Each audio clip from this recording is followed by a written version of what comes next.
Hello?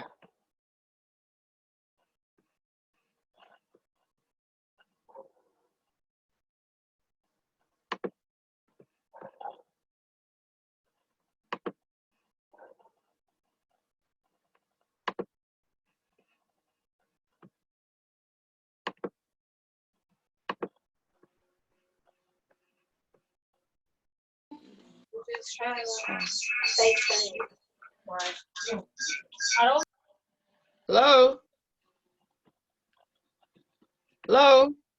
Can you hear Hello? me? Can you hear me? Yes. Okay. Yes. Yes. Babette's here. Babette's here. Okay, just put your phone on mute Okay. or your computer on mute. Who is that?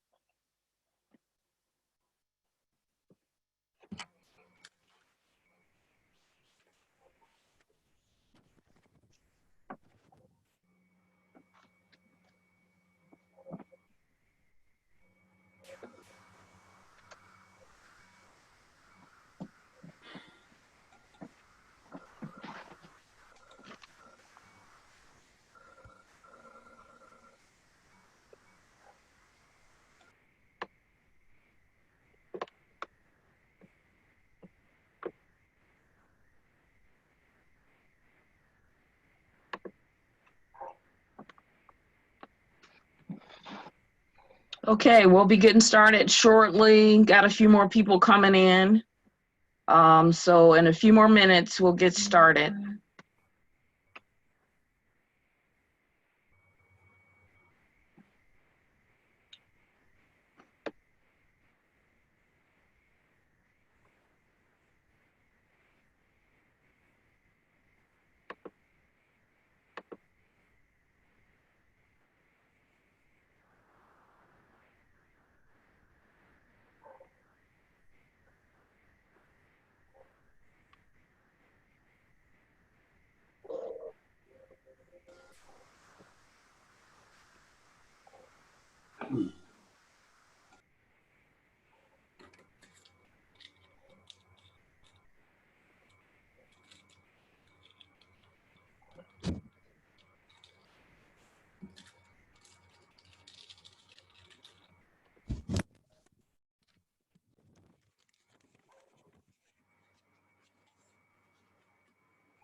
Okay, we'll be getting started in a few minutes, just getting everything set up.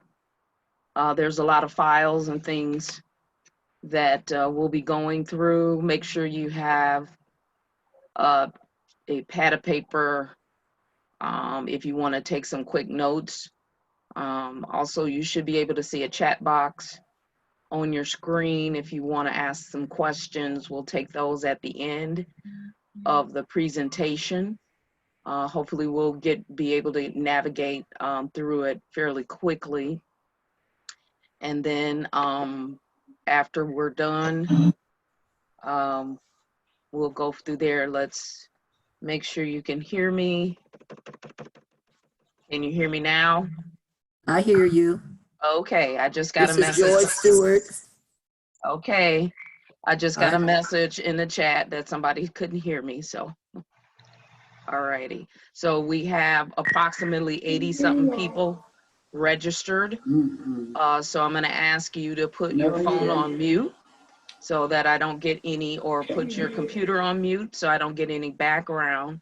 That'll be very helpful as we get through this.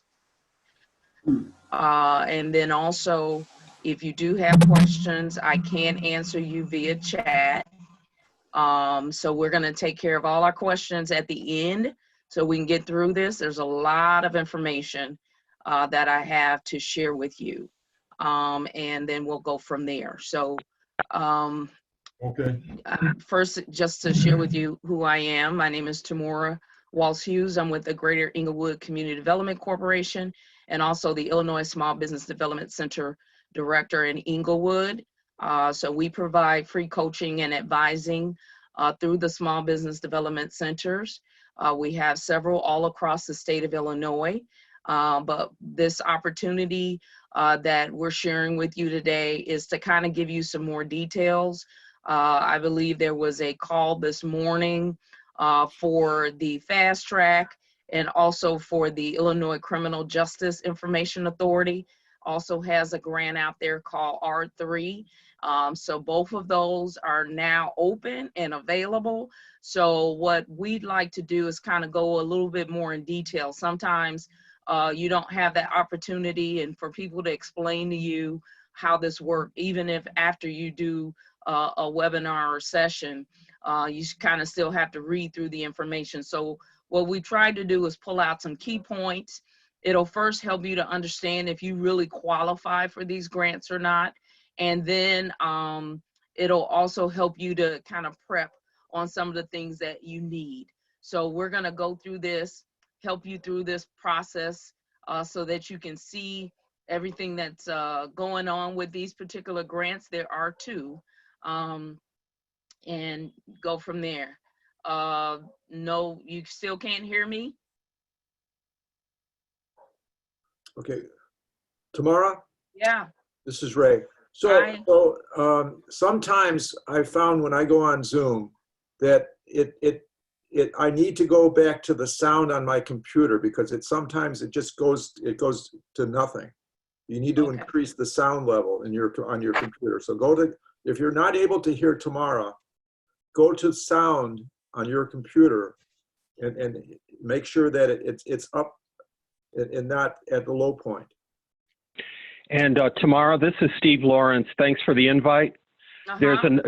Obviously it goes without saying, the other option is you can just dial in on your phone for audio, and you can watch the screen, and you can simultaneously dial in on your audio phone. Thank you for providing the dial-in number, Tamara. Thank you. Thank you for being on. Okay, so if you guys heard that, you can't hear me, but if you heard that information, then please check your audio on your computer.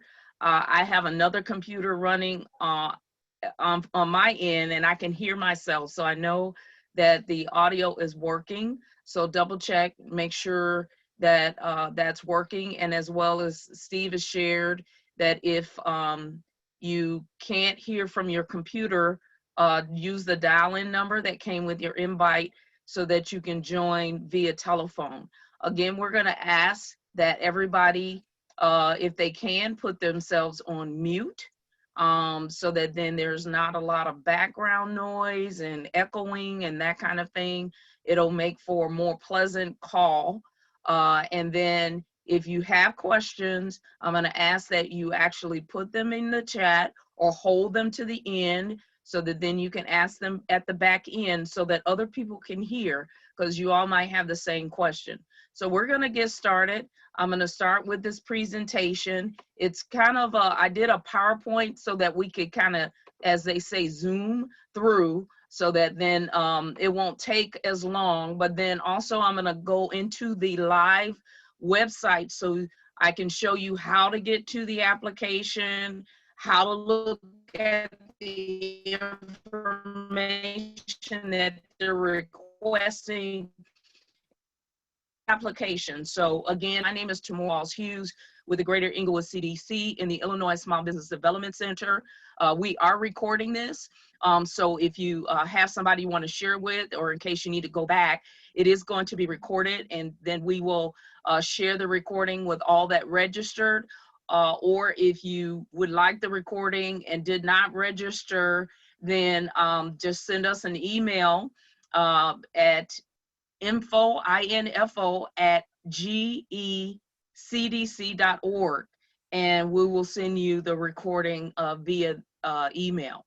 So we're going to get started, and you'll see on our agenda we have registration requirements. There are some requirements that you have to do because both of these are state grants. Okay, so there are some state requirements.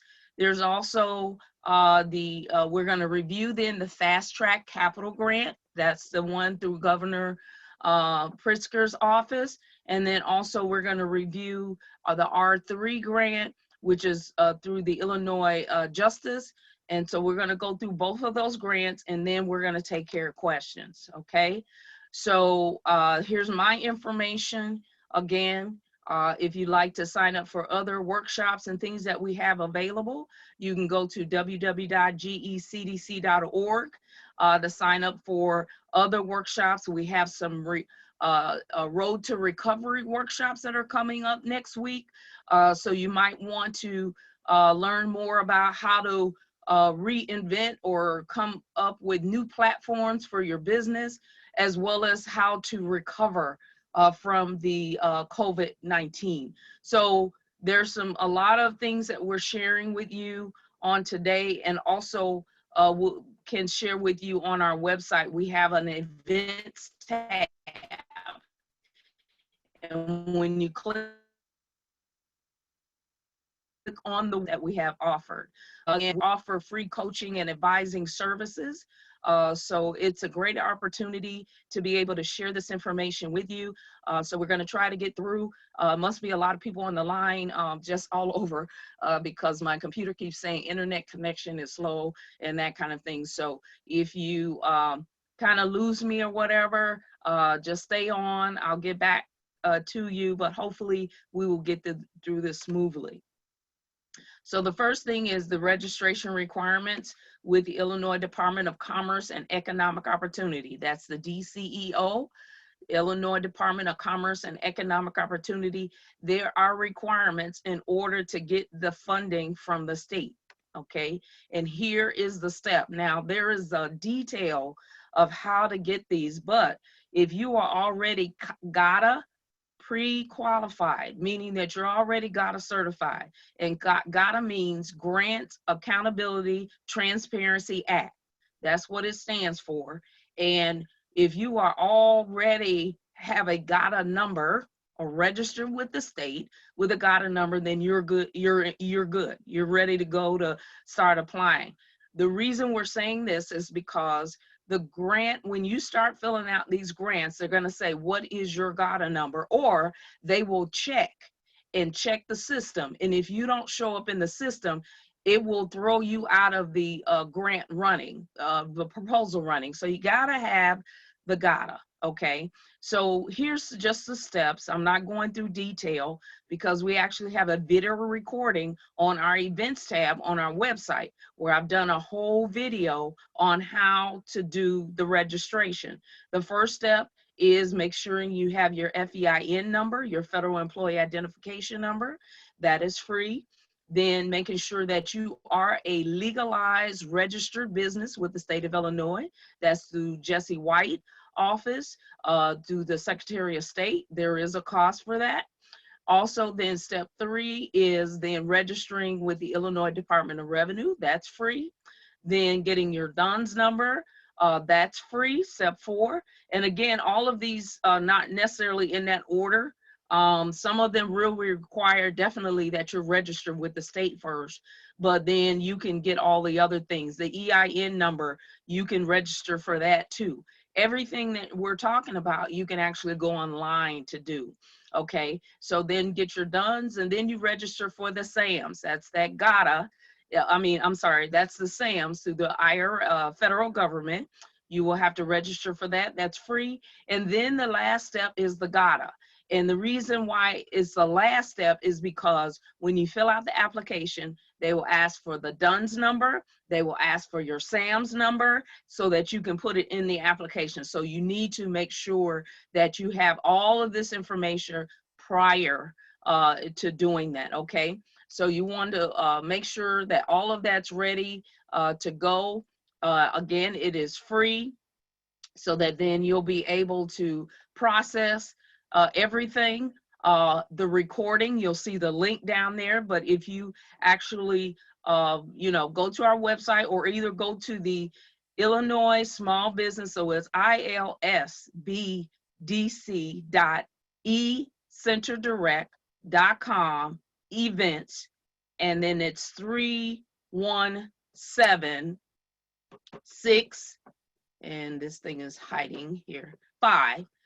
You can actually go ahead and register through the Illinois Small Business Development Center. And if you're already a client of that, it should automatically, you don't have to register anything. You just go ahead and go to that training event. It is a recording. So that's going to be out there until Friday. Friday, it's going to expire. So if you want to see how to register through the GATA, then you need to go to that recording, and the recording is going to take you through detail all of those 6 steps. Okay. So then let's move on. Let's talk about the money. Okay. So there are these fast track capital grants. These are offered through the governor's office, and there's several of them underneath this umbrella, which is called the Rebuild Illinois programs. Okay.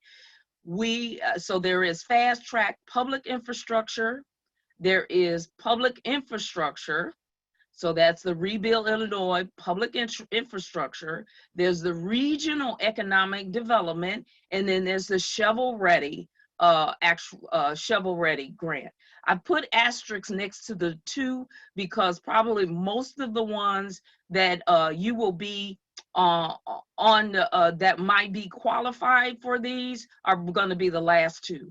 The first 2 are really more for government entities, community, mayor's offices, things like that. So those you'll have to actually go. I won't spend a lot of time with those because you might not qualify for those anyway. Most of the people that are on the line are either private institutions, or either they are nonprofit organizations and so forth. So you'll see that in a minute when you're, and a question came through about the registration. The more people try to register, the slower the system gets. So you can imagine, just like the PPP, when people were applying, everybody was jumping, trying to apply for these grants, and then all the money went away. The same thing is with this, because you have most time. So that's why you need to do it now, get the process going. So as you're working on the grant, by the time you finish the grant, then you'll have all your numbers and you'll be ready to go. So it is a process. It will take some time, but that's why you need to do this now. Okay.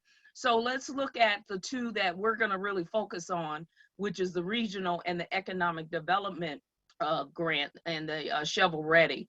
There are some webinars that the state is doing. They did one on the 15th.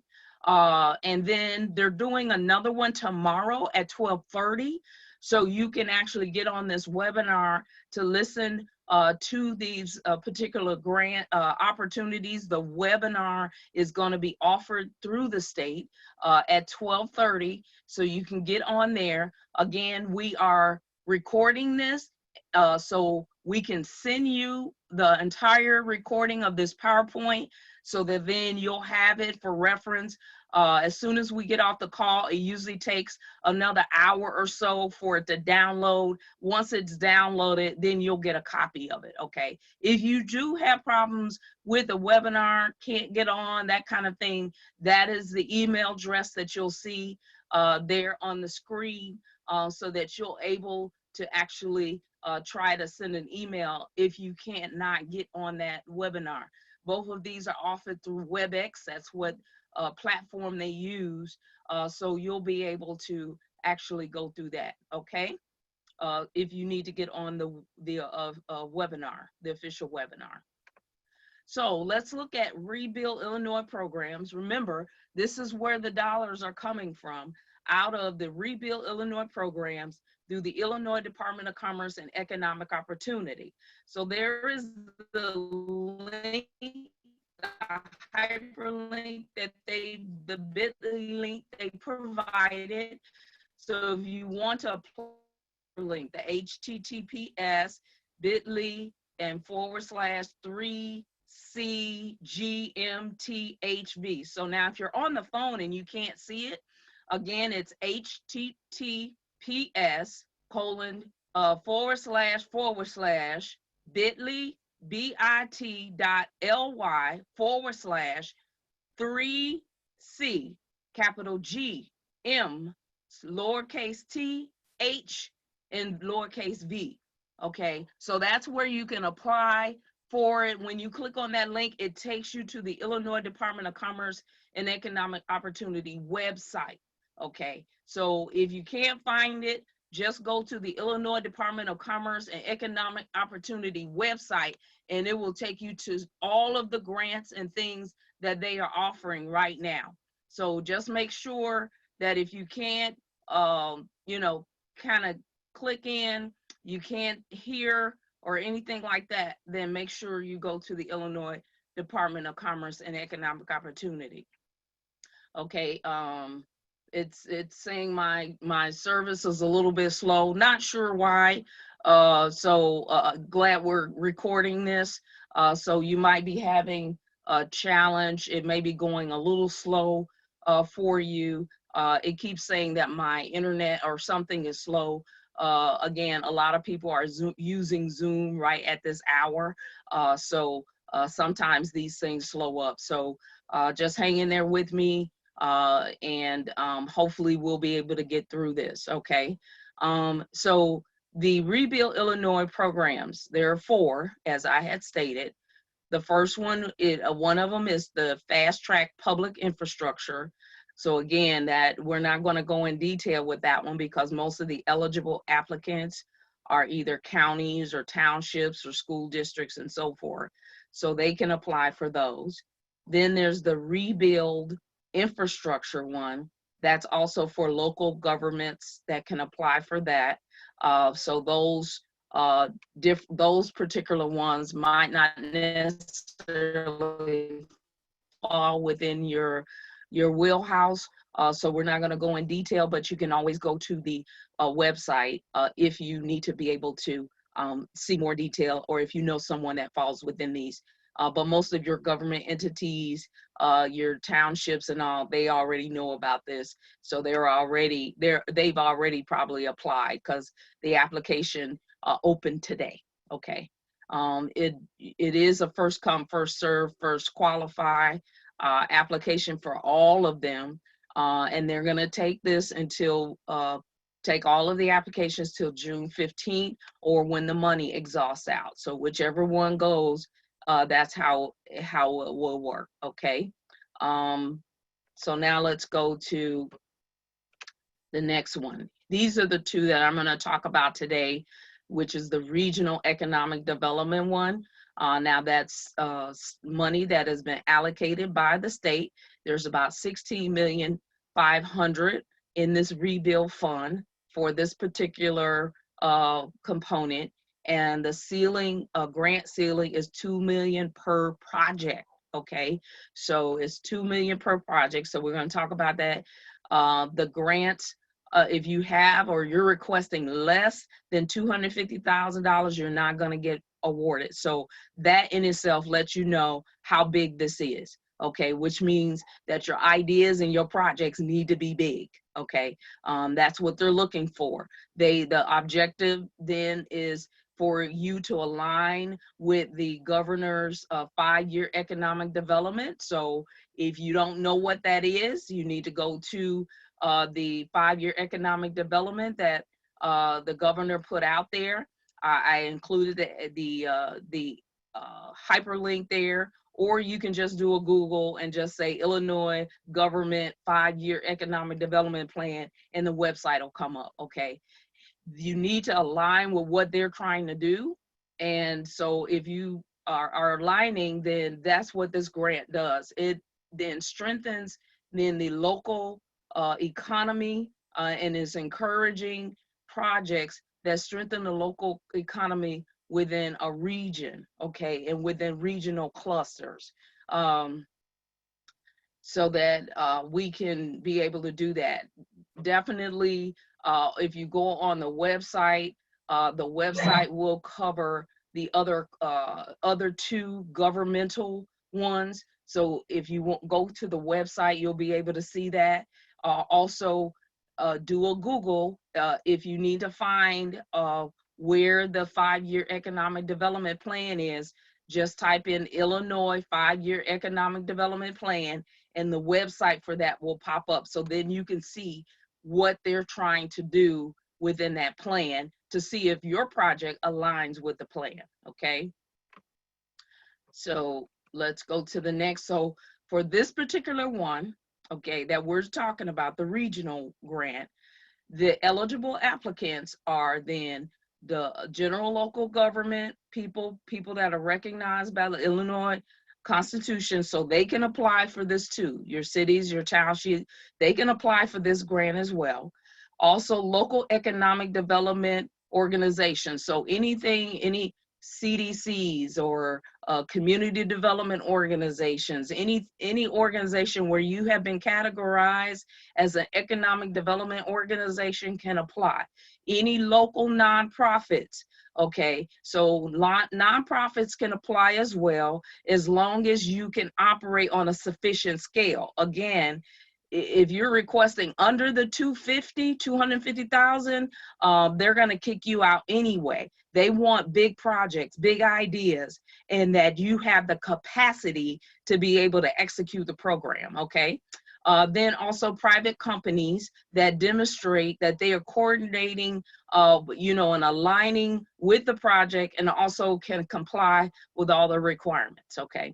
So all the applicants must be registered, again, under that GATA, okay? You have to have the GATA, you must be registered with the state of Illinois, and you have to complete what they call an ICQ, which is Internal Control Questionnaire, and all that can be found on the portal, the https://grants.illinois.gov/portal/. And so you can find the information there. But if you go to the Illinois Department of Commerce and Economic Opportunity website, everything is there, how to register, so forth. As well as if you look at the recording that I did, you can go to the recording and it'll take you detail on how to submit your application in order to get your GATA, okay? Grantees may be required to incur some costs with this particular grant, this one. There may be some costs related to your audit requirements. So the grant won't cover the audit, but it will, you might have to cover the audit, especially if you're gonna have to be doing some reporting and things like that. The grants, you can't put the audit costs in there. That's something that you may have to incur yourself. There is a guidebook, and when you go to that link where you apply for the grants, there's a Rebuild Illinois Regional Economic Development Guidebook, and you can find all this information under Section A.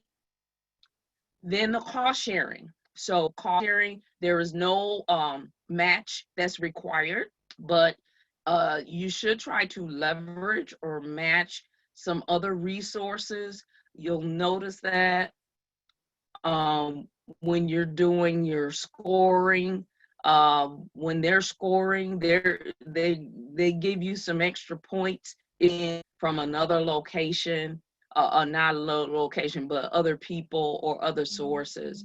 So you want to try to, although it's not requiring a match, you want to show that you may have some other dollars to help support your project. Then indirect cost rate, you can actually, the grant has built in for indirect costs. So if you actually have an indirect cost letter, no negotiated letter through the federal or the state, then whatever that indirect cost rate is, you can include that into your proposal, or you can actually just do 10%. Indirect is really designed for administrative costs. So, you know, it's really designed for you to include other administrative fees and that kind of thing that you might have to pay when you're putting or running a program. So they're allowing up to 10% if you do not have a letter. If you have a letter, your negotiated rate sometimes, most of the time, is higher than 10%. So that's why. But again, it might be a challenge trying to get a letter now. But you can also do a Google search on finding a negotiated rate, who does it through the federal and through the state. And you can actually, it'll tell you step by step on how to actually request a letter, okay? Then the application, in the submission of the application, you'll notice that if you go to the link again, the grant forms are available on the website, on the web link called Grant Application Link. And then also you can contact the Office of Community Development if you have any challenges trying to get to the application. The application then is going to be submitted to the information below to the office that's in Springfield. You can call if you have questions. The number is 217-843-0068.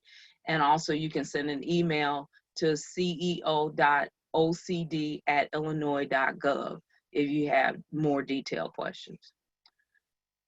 Here's some information. This is going to be standard even with the other grant that we're going to go through. Just some content that's going to have to be included in the letter of transmittal from the chief, meaning just a letter from your president or whoever the organization is, basically saying that you have actually gotten approval to do this. Also, a letter from maybe your alderman or community leaders and things like that. You need to have that information included. It'll come along with the points, and I'm going to show you the points in a minute of why you need to have this. The goal is you're going to trying to get 100 points. So when you're missing something, the points get deducted. Okay. So the state of Illinois, the grant application itself, you'll have to complete that. I'll show you what that looks like. The project information, whatever the description of your project is.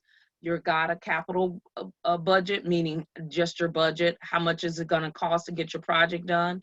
Your engineer cost estimate, meaning that if these projects are capital projects, meaning that they're either acquisition, building, redevelopment, renovation, that kind of thing, you will have to have some estimate costs of the project and how much it's going to cost related to kind of fixing up the building, a contractor. Project maps, I'll show you what that looks like. There are certain community areas and certain people that they're trying to support with this particular one. So there is a website that shows you where these areas qualify, but also you'll want to include your map. So you want to either go to Google or somewhere and do a map of where your building is going to be, the scope, all of that, include that so that they have a visual. Then the FEMA issued flood plan map.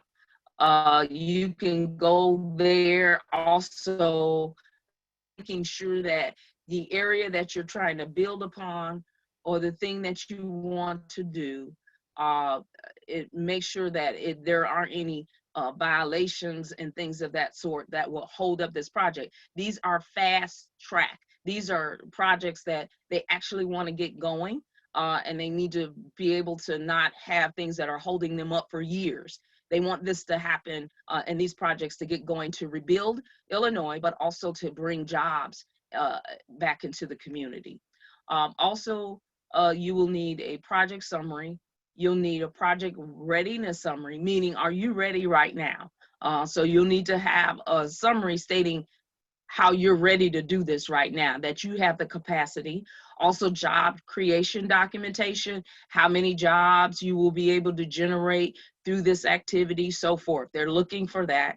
And then the minority benefit or affirmative housing statement, just basically saying how many people, maybe your WBE, your MBE, meaning your minority business enterprise, your women business enterprise, your DBEs, disadvantaged business, people that are contractors that have these certifications, and how it's going to help them because they're certified, but also how many people you're going to be able to employ for, that are minority because of this this project. Then also you will have to have, so the reason I'm going through all of this is because sometimes when you read those RFPs, requests for proposals, you may miss something. And then if you don't include it, it deducts from your points. And if it deducts from your points, many people miss out on grant opportunities because they didn't include something.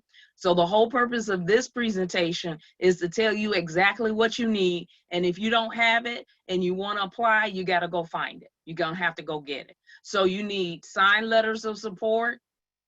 So you need letters of support from people that are really supporting the project. They need to put it on their letterhead. They need to sign it. It needs to be official. It needs to look official. It needs to look professional, basically, so that then you can get through that. And when they're reviewing it, they can see that you have people backing you.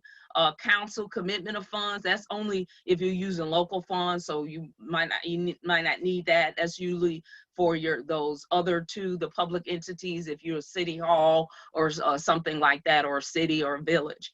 Then the resident participation and public hearing, again, that's for people that are more village and cities and that kind of state. Local government certifications. So this is if there's any kind of certifications or requirements or anything on your particular project that you're working on, but most of the time, this is also for individuals that are doing village and other entities that are like that. And then your mandatory disclosures, I will show you what that looks like. It's a form that you have to fill out. It's a PDF form. You have to fill it out and sign it. And then also your conflict of interest disclosure is another form. So all of that needs to be included if applicable. Then the attachments. So again, it's how you're leveraging your resources. So you want to be able to show documentation of commitment and how you're leveraging the resources. Also, any kind of copy of construction permits. So if you're actually going to build a building and that kind of thing, then you will need to be able to have include some of that documentation. If you're planning and you haven't really gotten some of this, you need to at least be able to, the more information you have, the better, because everybody's competing for this and you're trying to get those points. So the more points you get, the better position you're putting yourself in. Challenge comes from. So again, this are projects maybe that you've been just kind of holding out on because you didn't have the money for it. You already got some stuff written up already and you're ready to roll. Now is the time because you have a lot of these things that they're looking for. So you definitely want to make sure that you're working and you're doing that. As it relates to going back about the data and the minority businesses and so forth, that also they're going to look for who's on the project. So if it's a company, how many people, minorities were working on the project, if they have to build a building, if they have to do acquisition or any kind of thing related to the ground, and you have minority people or minority individuals working on the project, those are considered part of the project, part of the construction, all the way to the finish. Yes. So however long it's going to take, whatever that number is that you're going to include that number. Okay. So then proof of ownership or land ownership, if it's applicable, you have to show that you own it. Control of right way or easements. So that's if applicable. So some of these might not be applicable for you or not. Option to purchase, all of this. So these are attachments that have to be included, that you have to include your W-9, the SAMs, all the information that I've been talking about earlier. You can find all your requirements under the section J in the guidebook for details as it relates to your requirements. And I just kind of went through and pulled some of the key things so that you would have this to be able to see if you really qualify and you are ready to apply for these grants. Okay. Let's go to the next slide, but it is key when you're submitting the grant. Okay. The first thing is that it needs to be typed, except for the signatures. You will need to make sure that you print it out, sign it, and then put the a document where you have signed. So you have to type this out. You cannot handwrite this application. It has to be typed. Also, they said to clip together everything that you have, either with a large binder clip on the top. So again, you're mailing this. So you want to clip it. So you don't want to professionally bind this and all of that. Just put a clip on it. Then also, it needs to contain 3 brown legal size open top. So look, they're very detailed about how you need to put this in the mail, okay?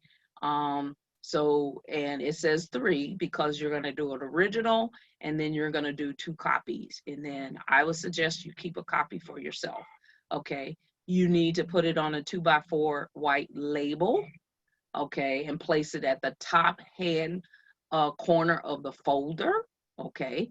And it needs to say your name, whatever your applicant name is. So like with ours, it would be Greater Inglewood CDC dash Rebuild Illinois Regional Economic Development. And then I'm gonna put original on one, and then the other ones, I'm gonna say copy, okay? And so they have an example of what that should look like on your label. Don't use dividers, don't use staples, don't use binders, don't use folders or any other containment. All they want is that large binder clip, okay? Because they need to be able to take it or loose. I would suggest when you're putting your application together that you put a footer on the bottom with page numbers. So in case something gets lost or loose, at least they know what page and where that came from and who it came from. So those are just suggestions as a grant writer that I would suggest that you do. You're going to submit the original and then also 2 complete copies, okay? And this is the information of what will be included, that all the and also the application will require then the signature of whoever runs the organization or the company. And then it will be submitted, then you'll see the address in the mail code. Again, you can find all this information on the Illinois Department of Commerce Economic Opportunity website and be able to get all the details in case you miss something. You can also see this in the guidebook that they have available, and it's in section N. So you can find that in section N. You cannot fax any of this. They will not accept a fax. Everything has to be mailed, okay?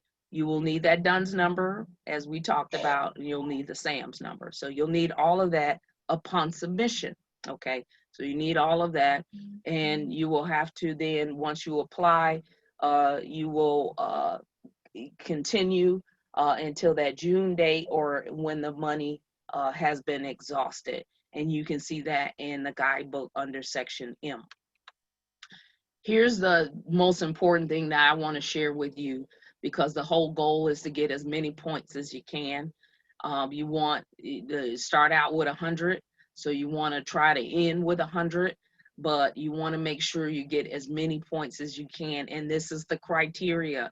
So you can see the percentage of scoring that they're going to do. They're going to look at project impact, so that's 30%. They're going to look at creation of jobs, that's 22.5%. They're going to look at regional, remember this is a regional grant, this particular one. So they're going to look at 20% of that. regional support. Who's backing you? Is there aldermen and other people that are supporting what you're talking about? 17.5%. And then project readiness is 10%, basically showing that I'm ready, I can do this, no problems, no hangups, I got the right team, I got the right people, I'm ready to go. Project readiness is here to provide a complete application will result in termination of do not fund. So you need to complete the application and do or it'll be do not fund. Remember, put your phones on mute so that we don't get any background noise. And then you can find this information as well under section L related to your criteria and how they're going to score you. This is the most important thing because the higher your score, the better. So if we're all competing, you want to make sure that you have the highest score possible so that when they're reviewing, you have one of the higher scores. Then when they're allocating the dollars, it's going to help you to potentially get that funding, okay? To maximize the impact of the awards that they're tending to do, they're looking at regions. And so I'm going to show you a map in a few minutes. So they're focusing on the Northeast region. They're looking at the northern state line and Northwest regions. They're looking at the West Central and North Central regions. They're looking at the East Central, Central, and Southeast regions, and they're looking at the Southwest and Southern regions. Again, these regions are for the state of Illinois, okay? So any project that must be qualified within the ranking criteria they're going to also look at the region that you're focusing on. So all recommendations are forwarded then to the director of the department who makes the final decision. So once everything is done, your application is in, they've scored you, they've ranked you, then the final decision will be made in of the department at the Illinois Department of Commerce. You can find this information in the guidebook under section K. As far as reviewing, this is a kind of repeat. They're going to screen your application. They're going to look at your application. There going to be tons of application coming through requesting certain dollar amounts. So you want to make sure that you align with everything this proposal is stating. And then they're going to evaluate the criteria as I went through with you. Your scoring, so threshold, if you don't make 90 points in your scoring under this, so you must meet the 90 points in order to be funded. So you got to make sure out of that 100 that if you're missing only 10% of that point, you're still good. But if you miss more than that, then it won't be funded. So your goal is to make sure you have at least 90 points, but I suggest you try to get to 100, okay? So 90 points is the threshold. The application with sufficient merit receiving less than 90 points may be considered. So meaning that if you have nice letters and everything, it's just that the proposal wasn't necessarily written with clarity that they could give you the points that are in for that for their application, they will review that. And if there's where they can really see is just that you didn't answer it clearly, it may be considered if it's less than, so say for instance, you get 89 or you get 87 or something like that, that they'll still review that, especially if they see letters of support and things like that and that level of commitment. It may be that you just missed some points on a certain level or one of those criteria. The department reserves the right to perform a site visit, building, what area, whatever you're talking about, to actually do a site visit, okay? Now, so that covered that regional economic one. Now I'm going to talk about the shovel ready one, which probably more of you are shovel ready. So there's this other grant under the Rebuild of Illinois programs called Shovel Ready Sites. Okay, so there is $13 million in the rebuild for shovel ready. Okay, the grant ceiling, meaning the highest you can ask, is $2 million per project. Okay, and so the less amount is, so you can't ask for 250 and under. So you got to be at that level already. Hi, Tori, it's Rhea. There were a couple questions in the chat just before you move on. Okay, let me check. I'm looking for one that says, if the job creation data and minority-owned, women-owned, disadvantaged area business data specific, or it says, is the job creation data and minority-owned, women-owned, disadvantaged area business data specific to the project or to the use of the building or structure after construction is finished?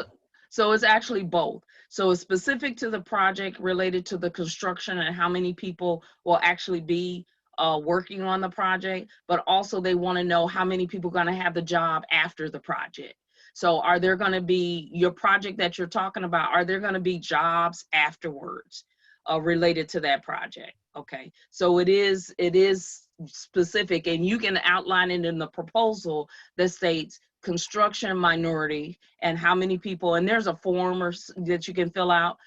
And then also for the project itself, as you're ongoing and building the programs and that kind of thing, how many people are going to actually be registered or working with you that are actually minority. So those are important to this particular grant because they do want to see that minority individuals are involved in this process. So hopefully I've answered that for you, but if not, again, you can shoot me an email, or I always encourage you, that phone number I gave you, to actually, okay.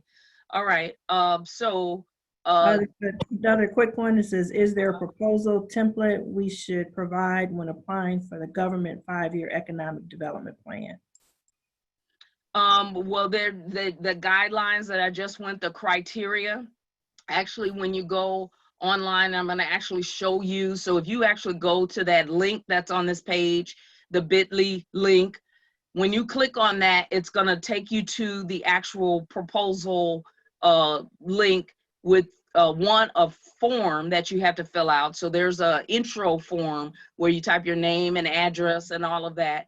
And then the proposal itself, the category. So I'll kind of go back through that. There are certain categories that you're going to cover. The project impact, creation of jobs, regional benefit, regional support. So even if you're using a Word document and you're actually typing in underneath each of those sectors, you're explaining all of that in each of those details. Okay, so that's what they're going to be looking for when you do the application that you're filling out. Okay. And I see one that says, what are the specific project types? I'm not sure exactly. Yeah, ask a little bit more in detail as it relates to what's eligible, what's not eligible. I'll go through, I got some more in here, so it might cover your question. Whoever asked that question, it may actually cover that in a few minutes, okay? Again, the goal is you want to get those 90 points, okay?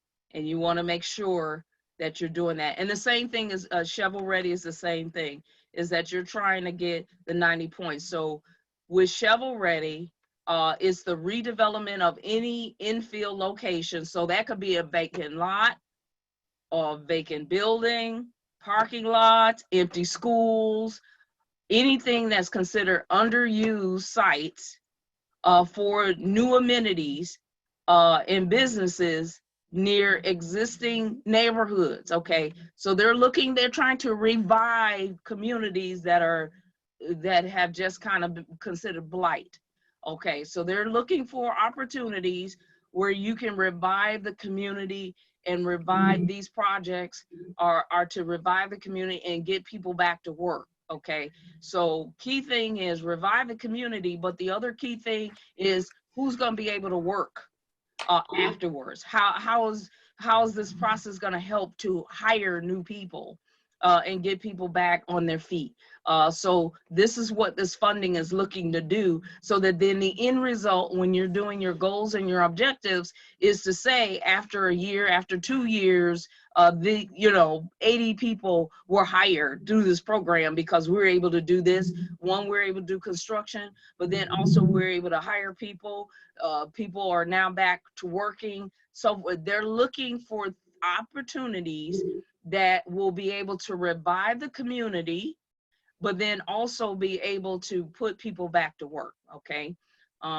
So I see some questions. Any more questions? I was going to try to take them at the end, but if I can, it's just, there's one more that says, is the Illinois DHS sexual harassment class policy and DHS number required for the rebuild program? How long does the funding process take? The DHS, Department of Housing, related to this, I'm not sure, because I didn't see anything in the RFP that spoke to DHS. So now if you do have a DHS project that you're working on and it aligns with that 5-year economic development plan, then potentially some of the things that you've written for DHS may be helpful for that. But again, this is to bring jobs, and this is to help bring jobs. So not just housing to put people in housing, but it needs to generate some revenue that people actually are able to get back to work. Okay, so I would question, or you double check anything related to the Illinois Department of Housing and check to see how that aligns with the 5-year economic development plan. And if there's part of that that does align with that, again, this is more of a business kind of economic development, a revival, meaning that it's going to bring or uplift the economy. So it's businesses and opportunities that are going to bring the economy in that community area. Okay, so I would suggest whoever to check that. Okay, and that's all the questions right now, Tamara. Okay, thank you, Rhea. So again, you can see with the shovel ready, what they're saying, you can use it for vacant buildings, parking lots, that building you've been driving past, you got that program, and you got that project, and this project will fit really well with it, and you've been doing some homework already, then this might be the opportunity for you to be able to submit that. So who's eligible for the shovel ready? It's the same people that's eligible for the regional one. Okay, so again, your local government people are competing for this. Your economic development organizations are competing for this. So that's your CDCs, your community organizations that's focusing on that. So there are organizations that are designed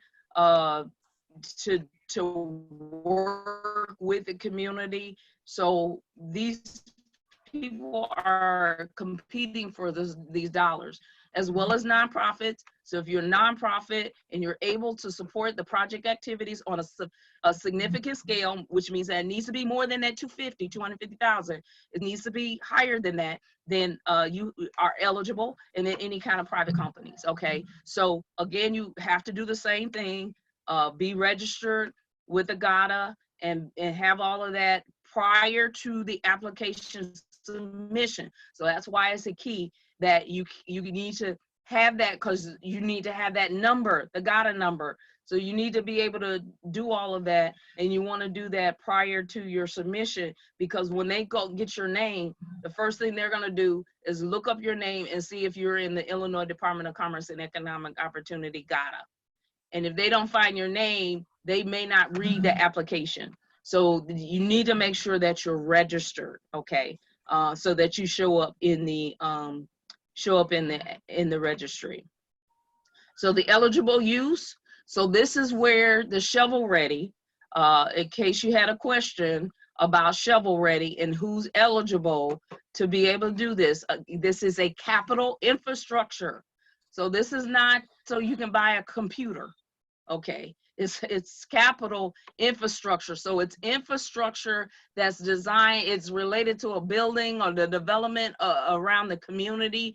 So it's infrastructure. So if you need a secretary or something like that, that's not what this is for, okay? That's why they say it's significant projects, big projects, okay? So the capital infrastructure project, which will implement strategies to revitalize a specific area, okay, community area, setting the stage for future economic growth and development. So kind of frame your mind around that. So some of your project expenses could be site acquisition, environmental site assessment, architectural planning and engineering design. So that could go all in the application.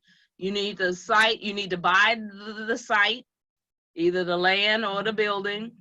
You need to do some environmental assessments. You need architectural. So it could be that you could put all of that expense, or you might not need all of it. Maybe you've already started working on a project and you need to have dollars for money you didn't have. Site preparation improvement, not part of the remediation. So these are other things beyond remediation, and also clearance. Meaning, and it's in clearance or whatever, that you're receiving property or anything like that. Tax, what they call it, the tax roll where you can actually get it for just to repay the taxes and acquire it, that kind of thing. So these are eligible to demolition or do removal of a building as the larger project, but not for the remediation. So rehab, construction, improvement of existing business or building. So if you have a building, you know it needs to be rehab, reconstruction, improved, the money can be used for that. Utility work, so if you know there's piping and electric stuff that's going on with this particular building, you can use the money for that. And then any bondable activities that ready the site for reuse that are not specifically disallowed, meaning that if you have to have somebody that's bonded to do some of these things, you can use the money for that as long as it's allowed. So you need to find out if it's bondable or not. And you can find the guidelines under the notice of funding, and they have a link where you can click and it'll tell you what the bondable guidelines are. And usually whoever is that's bonded and will be working on your project probably already know what those guidelines are, but it is available and you have to comply to the bondable guidelines. Now, what's not available for this shovel ready? These meaning that is ineligible. You cannot apply and use a grant money for environmental remediation and cleanup activities. So if that's all you want to do, you can't use the money for that. Any kind of administrative activity delivery associated with the management. So meaning that, again, I told you, if you just need the money because you need an administrative assistant, you can have administrative assistant as the project is being developed, but you're going to include that in your cost, in your maybe your indirect costs or whatever. So you're gonna, in fact you want to try to leverage so that then the grant doesn't cover it, you pay for it, okay? And you try to match it that way. That leverage is going to help, because then although there isn't a match required, they like to see if you're trying to put something in the bank as well. It's almost like a bank lender. The first thing when you go and ask for a loan, they're going to say, well, how much you got? So although it's not a match, they want to know the commitment that you're putting in and how much you will be able to commit to the project as well. It's kind of like everybody in the pool together. So the indirect costs, as I talked about it, that either you have letters already from the federal or the state, or if not, it's built in that you can get at least 10% of that So in this particular case, you can't just do straight indirect costs. It has to be billed within the capital bill. So if you just want indirect costs, you're not eligible for that.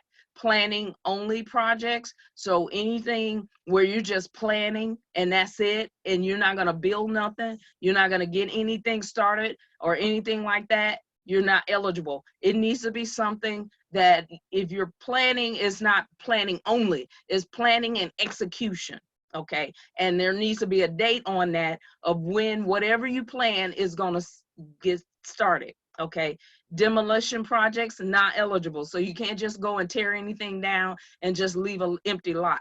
It has to be something where you're actually going to be moving and doing something. They need to, again, it's trying to redevelop the community or the area, and it needs to be able to happen within a certain period of time, so that then it's going to revive the economy, help with jobs, and build the communities. And many of the communities that have been blight for years, this is a great opportunity for those projects you've been thinking about to be able to get this done if you have the capacity to do it.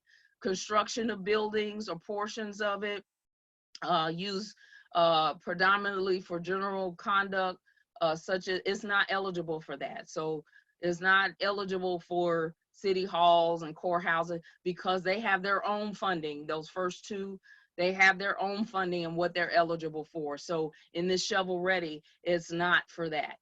General government expense. So if you have any kind of government expense or anything like that, you can't use the money just for that, okay? Any costs or operating or maintaining public infrastructure. So, you know, say for instance, you had to build it and now the lawn needs to be covered and all of that. Those are costs and operating costs that you have to cover.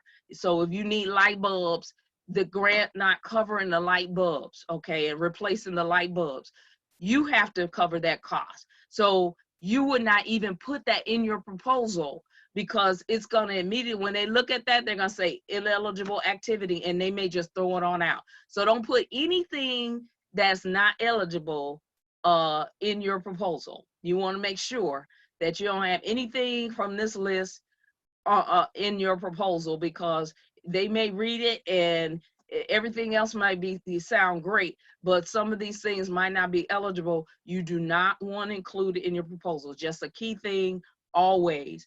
Find out what's eligible, find out what's not eligible. What's not eligible, do not put it in your proposal, okay? Servicing or refinancing of an existing, so it's not trying to cover the loss you had before or the refinancing and any kind of existing debt, okay? So it's not trying to wipe out that debt so you can, it's not gonna help you, it's not eligible, okay? So these might be some of the things that you had refinancing or anything like that. It's a debt that exists and now you're trying to pay it off. It's not eligible. So when you're talking about this grant funding, they're really looking at new projects, new ideas, that kind of thing. And so you will not want to put that into your proposal that you are trying to get out of debt.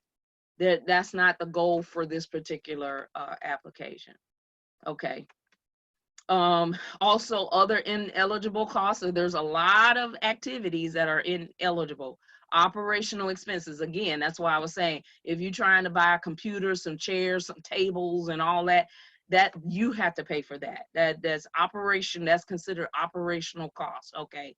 So it's not gonna cover that. Lease payments for rental is not covering that. So if you saw a building that you like, and you need to have the lease payments for the rental or whatever, this grant is not covering those costs, okay? So don't put it in the proposal, because if you put it in the proposal, it's an ineligible activity. This is capital, meaning that you're trying to acquire a building or trying to acquire a lot or something like that. It's not gonna cover some of these operational expenses. It's kind of like some of the other grants that they push forward. It's just capital, okay? Cost for staff, residential labor, material outside of so it's not covering then that administrative assistant or like that ongoing. It's not covering to cover payroll, okay? It's gonna cover the cost as it relates to just taking care of anything related to the project. So like those contractors, those minority contractors, and then you're putting numbers in for that, but it's the contractor actually hiring the people. Okay, you're gonna pay the contractor to do the work. The contractor's gonna figure out whatever that estimate cost is so that then they can pay their people, okay? If you're trying to purchase materials that's outside of the construction, so construction is over with and you still trying to buy that beautiful sign to put on the window or whatever the case may be, that might not be covered. I almost know it's not. It's anything related to the construction. Again, the key word is construction. Expenditures to acquire or to construct temporary facilities. So anything where you're trying to acquire or construct temporary, it needs to be long-term. So this is not like, oh, I'm just gonna do this to the end of the year. No, you need a plan that's really showing how what you're doing is going to revive the community, grow the community, and keep growing, okay? So it's not covering expenditures to getting something and it's only temporary, where then it's shut down after you finished with it, okay? Purchase of automobiles, truck, you cannot buy the truck and all this other, it does not cover that, okay? So don't put it in the proposal that you want a car. It is just not, don't do it, okay? Livestock or laboratory. So, and I want to go back to this. So like if you got a food truck, it's not covering that. It's covering a building. Now, if you have a building where you're going to actually be putting your food and prepping your food and kind of like a kitchen and that kind of thing, okay, but not the truck. So you're going to have the truck yourself and put the food on the truck after you, so it's not covering a food truck. And this is some of the other grants that they've had before. People want to say, well, that's my business. It's only for the building, okay? It's only for capital, the building. It's not for the truck, okay? So they're not covering things like that. Livestock, animals, so forth. Any kind of legal expenses, you have to cover that yourself. It does not cover architectural digs. If you're looking for bones and stuff like that, it's not covering that. And I'm not, I'm saying it in a way so that then you have clarity that you're not trying to explore, you're not trying to use this for those projects where you always wanted to see, find some bones and dig up some stuff, and that it's not covering that, not covering that. Don't put it in the proposal. Don't put anything in the proposal where it's an ineligible activity, okay? So the ranking, we kind of talked about it in that other slide. So there are, under the project impact, so when you're writing your proposal, one of your titles should be project impact for the project summary, project impact, okay? And with this, you can get 37.5 points total for project impact, okay? This is one of those criteria where you're trying to get 100 points and you can't get underneath 90. So you want to make sure that you have that. So one of the project impact or criteria is the linkage to the regional economic development plan, redevelopment plan, or the assessment. So all of this is listed under CMAP. So it's the www.cmap.illinois.gov, and then there's a whole longer link. But if you type CMAP cmap.illinois.gov and do a Google plan. So there is a regional economic development plan for the state of Illinois, okay? So you will want to make sure that you give some information related to your project and how it aligns, and that you're on this plan, the CMAP, your area, your regional area is listed. So you want to include that in your summary. You will also want to include site potential. So you're gonna get points for site potential. What business would this site be suitable for? So you were asking about templates and questions. These are some of the questions you got. So you would put in statement form, our site is suitable at this location address because it's gonna help to generate these many businesses. So you're gonna have to create a paragraph that then states your site potential, also identify a specific business or tenant where it's going to create a job, so that whatever you're doing is going to be able to create so many jobs, okay? So that's part of your narrative, okay? Any relationship to the government 5-year. So again, you need to look at the plan and see what the plan is saying, and then you can align and say, well, based upon the government 5-year economic plan, the activities that we're gonna do aligns with, and you need to read that plan so that you can connect what you're doing to the plan, okay? Then the minority inclusion. So that's basically saying upon construction, the construction company we're using is an MBE, a WBE construction company, and based upon the activities that need to happen, it's going to take 10 people to actually execute these. These are minority businesses and minority workers. So you will need, whoever your MBE, WBE is, you'll need to have a conversation with them about how many people, because they might not have all minorities, minorities, which means that if it's only 25% or 30%, that's minority, you need to state that. But hopefully you find a minority owned business, construction company and things like that, that can be a part of the business, so that then you get those points, okay? You want to make sure that you amplify and the impact. So you got to definitely state how this is changing that community. That's part of the language that you got to make sure is going to bring economic development in the community, and that you can measure it.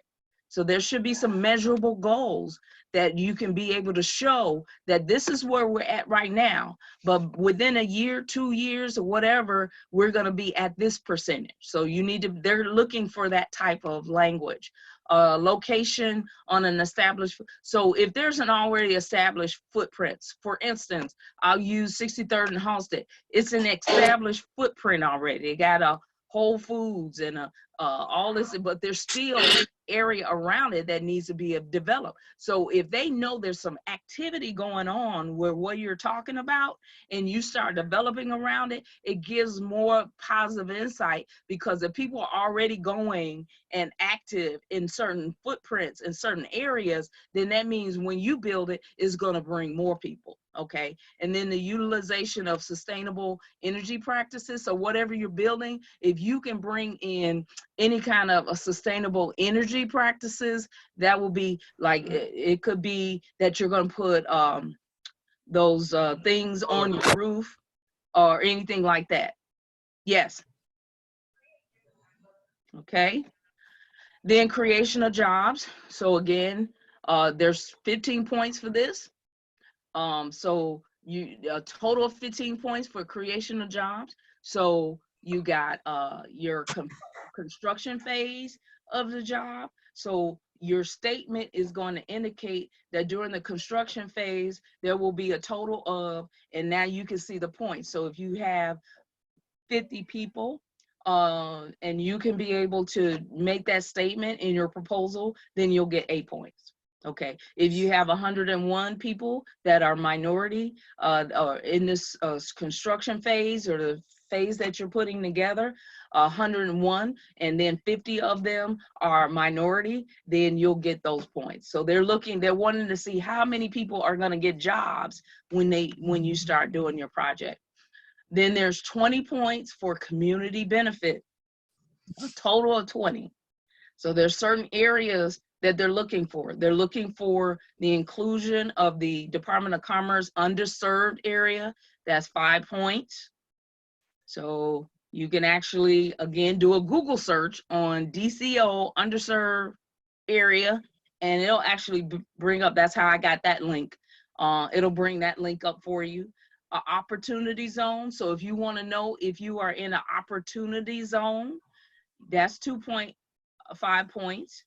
And then also if you are in an enterprise or a TIF or an empowerment zone, then that's 2.5. So you want to try to get all these points, because if you are all of them, you want to try to show the community benefit. That's your subhead.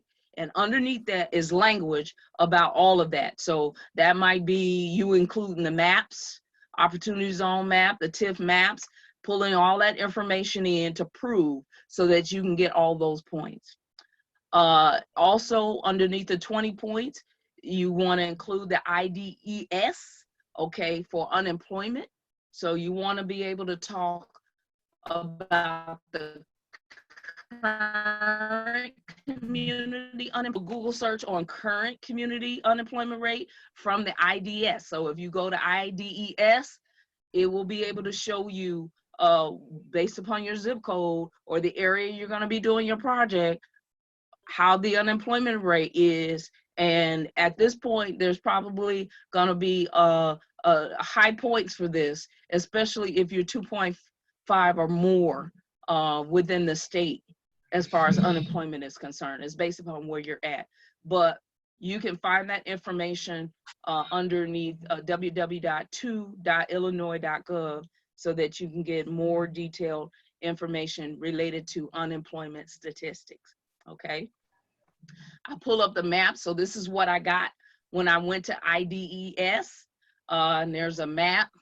And when you go to the website, I'll put that back up again.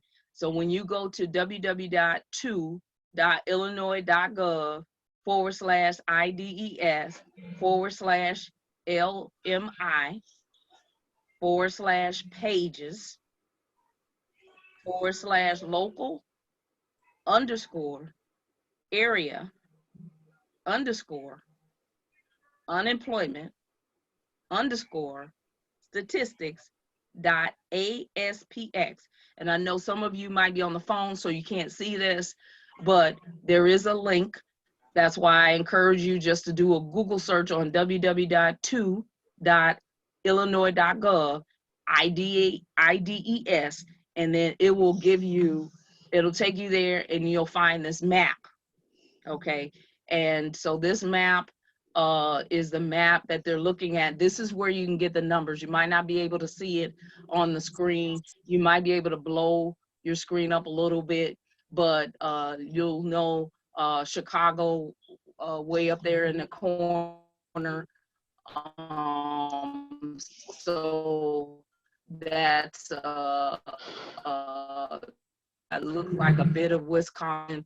But these are unemployment rates. So it's like 3.7% or something. So these are the areas that they're kind of looking at. Also, Chicago, Naperville in the metro area is 5.0%.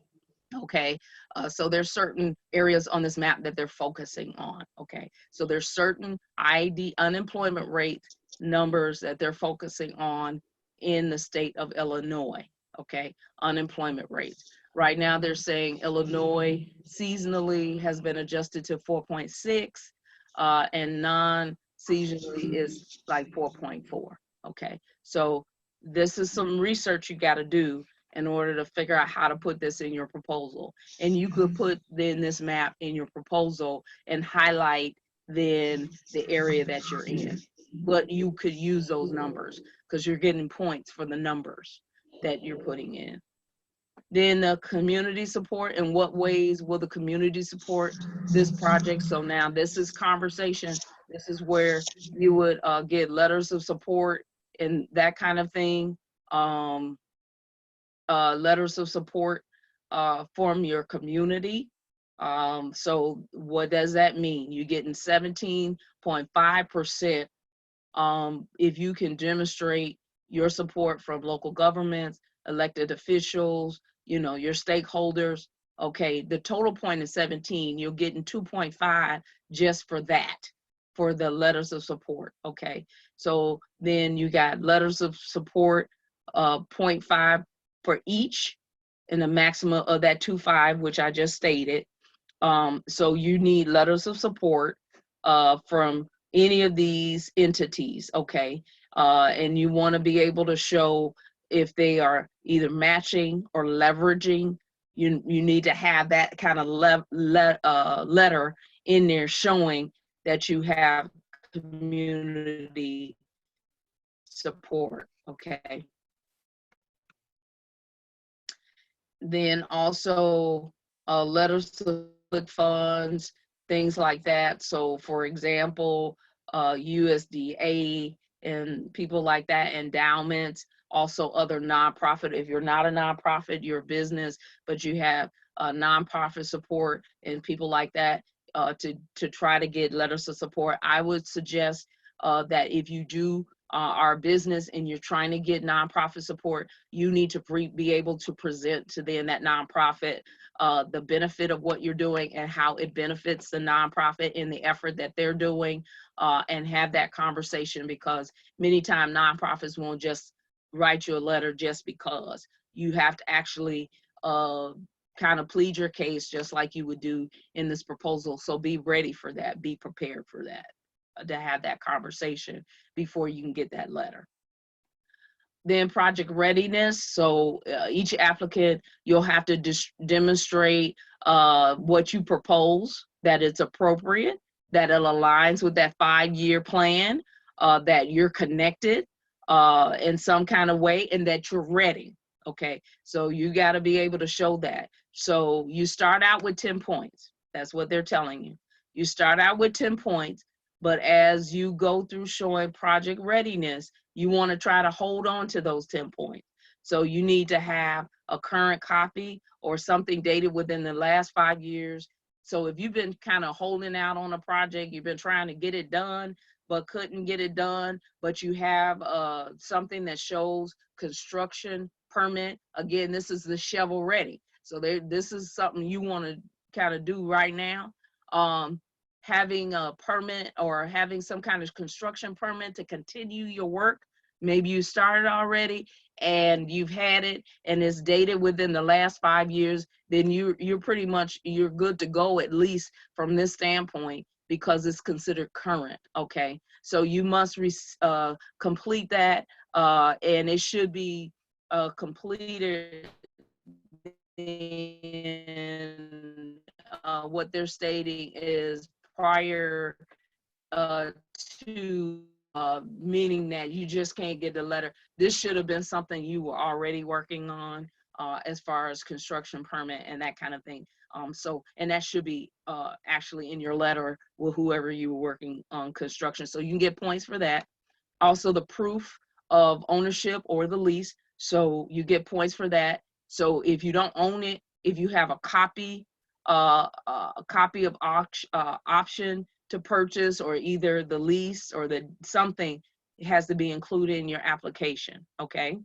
Then control of right of way, meaning that you must have full control. There must be something stating that you have full control and operation of whatever you're talking about. There should be something included in that, okay? The area map, which I talked about. So go on Google, type in the address, it'll give you aerial view, it'll give you all kind of, you want to screenshot that, take that and print that off and include that, PDF it, include it in your application so they can see. I talked about the flood plans. If you have that information, you can find that information, and then also the budget. So the budget needs to be added correctly. So anytime you got numbers off and it don't line with everything, those are things that throw off, because when they're reviewing the grant, they usually have, if not several, people that have financial background. So when they look at the numbers and the numbers don't make sense, then it's like, maybe, you know. So you don't want them to say, maybe. You want them to be able to look at that, look at the numbers, look at your project, look at the attachment, look at it and say, wow, everything looks good. This is perfect. That's what you want them to say. That's what you want them to do. They should not have to kind of scratch their head trying to figure out where you're going and what you're doing. You need to align everything so that then when they're reviewing it, they can see where you're going with it. They can see the numbers align with the project. It makes sense. That's how you get those 100 points, okay? Then also included in that percentage is the percentage of minority contractors. So we had talked about that. How many percentage of individuals will be minority contractors that are included in that as well as the minorities residing in the project. So how many people are going to get hired that live in the community area that you're talking about? So having some kind of projection, they're going to utilize the numbers either based upon the contract or based upon the numbers. I had talked about this before. It's either going to, whichever's greatest. So if the contractor doesn't have a lot of minorities, but you know a lot of individual minorities within that community area that you're talking about working or building is going to be able to work, then that number is going to supersede the other number. But whatever, you need to include everything anyway. That would be my suggestion, is that you include everything. And then in that, in the application on page 16, you can see additional funding. And if you have further assistance, here's the number, 217-785-6174, or you can also email ceo.ocd@illinois.gov. So you can do an email or you can give a call if you have technical assistance. I would suggest that you get on their webinar for tomorrow so that you can also hear from them about what they're trying to do and what they want to do. The whole purpose of this presentation was to actually take you to help you with the proposal part so that you can understand the details that are involved with this. Okay. So when you go and ask for grants, this is what you're going to see. And I kind of just broke it out so I wouldn't have to present the whole document, the RFP. So you're going to have a complete checklist. There's a form on page 19 that you have to complete. It's like a checklist of everything that should be in your proposal. So the checklist is saying, yep, I got that, I got that, I got that. So you'll have to complete that and sign it. Then also letter of transmittal. So you actually have to, on page 20, it talks about how you're actually going to submit a letter from whoever's running this saying we are going to apply for this proposal, okay? And then the application on page 22, then the budget on page 24, and then the engineer cost estimate, that's kind of like your contractors or whatever, that cost, estimate cost. Then that project location map, again, where your project is gonna be. Then the flood plan, you can actually call, go to ms.fema.gov and go to their website, or you can call so you can get the flood plan. That's page 27. Then the location of photographs, again, I said go to Google or whatever, or either get out there, wherever you're talking about, go and use your cell phone and start taking some pictures, include those pictures in what you're talking about doing. That's page 28. Then the project summary is page 29. So it should be a 2-page narrative. So do not go over 2 pages, okay? And it is a summary. We just went over that about what they're looking for in the summary. It's basically an overall of what the project is going to do, how is it going to do it, how is it going to employ minority individuals, how is it going to bring money back into the community, how is it going to support the community, who's helping with that support, who you've already linked with the support. That 2-page narrative, okay? And it's going to cover, just in synopsis, just cover a little bit of everything that you plan on doing. Then page 30 talks about project readiness, that you're ready to go. So you're actually showing maybe a little bit of history, showing already work that you've already done, plans that you've already put together. That's page 30. Then, and you can get more information about that. Job readiness is page 31, and then the minority benefit and the housing statement on page 32. Letters of support, page 33. Then resolution committing local funds. This is basically if you are like that city, the kind of local individual groups, not necessarily a nonprofit, where you have some kind of resolution that is already stated that you've had a meeting, everybody's in agreement with it, that kind of thing. That's page 34. You can get more information of that. 7-day notice of hearing. So basically this is with those big groups, like if you know, if you've ever seen City Hall or anything that you're building and you're a public entity, many times you'll actually have to put it in the newspaper, and you have to let the public know that you're building something, you're doing something, and it has to go in the newspaper for 7 days, that kind of thing. So that's what that's speaking to. Applicant certification. So anything where you're certified, you want to be able to show that. Mandatory certification. So there is a form that you actually, they have page 41 for any kind of mandatory certifications, and also the bondable was. So if you got somebody that's needs to be bonded, they'll be able to, they have to show that. Any kind of conflict of interest disclosure agreement, there's a form for that on page 42. Commitment of leverage and match sources. Again, this is where you're leveraging resources. You're either yourself being able to put some additional dollars in, like those administrative costs and stuff that you need help with, the audit and all that, that would come from your side. Remember what's eligible and not eligible. Then construction permits, that's page 45. So if you have those, you want to at least be able to show this is a shovel-ready project, meaning that you're ready to roll right now, and you probably have already been working on this. You already have permits, remember, back for five years. So it's good for whatever permits that you have already had existing. Land ownership, that's if it's applicable. Option to purchase, if that's applicable. You need your W-9, you need SAMs, which means the cage number. So when you apply for SAMs, for those that have it, you know what I'm talking about. For those that don't, you're gonna have to go and register, and they'll give you a cage number, okay? And then the IRS certification letter if you are a nonprofit. So if you're a nonprofit, there should be a 501c3 letter of determination that you will include a copy of, so that they can see that you're an official nonprofit organization. You can find that information on page 51. Okay, so I've just gone through the fast track. I'm gonna stop. Are there any questions about the governor's fast track grants? Yes, there's some questions out there. Okay. Tomorrow. You want me to go for you? Yes, please, thank you. Is there a link to the webinar for tomorrow?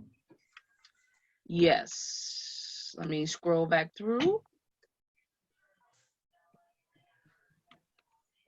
It is Tuesday, May 19th, and it's this link here. You should be able to go through Department of Commerce and Economic Opportunity. Just go to their website, so you don't have to try to memorize this whole link. Actually go to DECO, Department of Commerce and Economic Opportunity homepage, and then you will be able to see where this grant is and the link to that site, so that you can register. Because you register, you sign up for it. Okay, anybody else? Next question, can you apply for multiple projects? Meaning if you're shovel ready and you're applying for the regional one? If that's the case, I'm thinking it's all in the same pot. So the regional one and the shovel ready one are kind of similar. You know, you can call them to find out, but my suggestion would just be to apply for one instead of trying to apply for all four. Okay, next question. If a permit hasn't been applied for yet, but other design construction documents are created, should that encourage or discourage an application for the shovel-ready grant? I would encourage to still send it. Again, you're trying to get the points. So if you haven't gotten a permit yet, before you submit it, if you can try to get some kind of documentation that you talk to somebody, that might be helpful. I know it's really hard to kind of get through I know with City Hall, with Chicago, but if you're not necessarily in Chicago and you're in another region, if you can get through, great. But I wouldn't discourage. You should apply anyway. If anything, it might deduct slightly from the points that you get, but you should be trying to get the 100 points, and trying to stay within that 90 points for those different things that they're looking for. Question again, it was from Brandy, a follow-up. Yes, this is Brandy. Shipping container lady, I have a couple different projects. Okay. And I would just add before, you can always go directly to, attend the conference call tomorrow, but you can ask the question directly from the organization. Exactly. And that's why I encourage you to go to the phone number so you can see what for, kind of like with the project, Brandy, that you're working on, kind of wondering if that'll be eligible. It's almost like that food truck, but if you can show sustainability, that the container is not going to move, it's going to be permanent, and it's going to be a part of the project and a part of the landscape, then maybe, but I'm not sure. That's definitely something that you would have to inquire about, or if you can't get, you submit it anyway, but make it appealing and make sure none of what you're talking about falls within the ineligible activities, and see if you can submit it. I would tell anybody, if you're really just kind of, you're not sure at all, I wouldn't be hesitant of not submitting. Get it in there, try to meet the points as close to possible, try to get to at least the 90, so that then your project is good and ready to go, because you don't want to make the assumption that it's not a good project. You never know, especially if it's a community area that doesn't have anything and needs help, that your project can bring jobs. The key thing is revitalize the community and bring jobs to the community. So if your project can prove and can do that, then that's what you want to try to submit anyway. Okay. Next question. So the shovel ready grant is for work on existing buildings, not ground up construction. No, I think it did say acquisition. Let me go back through the PowerPoint. And if I'm not mistaken, it also said, so shovel ready is for a vacant building, parking lots, so empty lot, empty schools, underused sites, for new amenities and businesses in an existing neighborhood. So no Okay. ground up construction.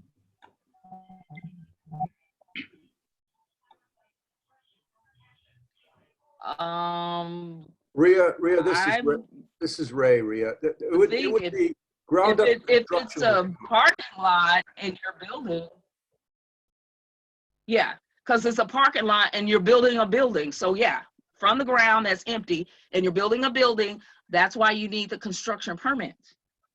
So yeah.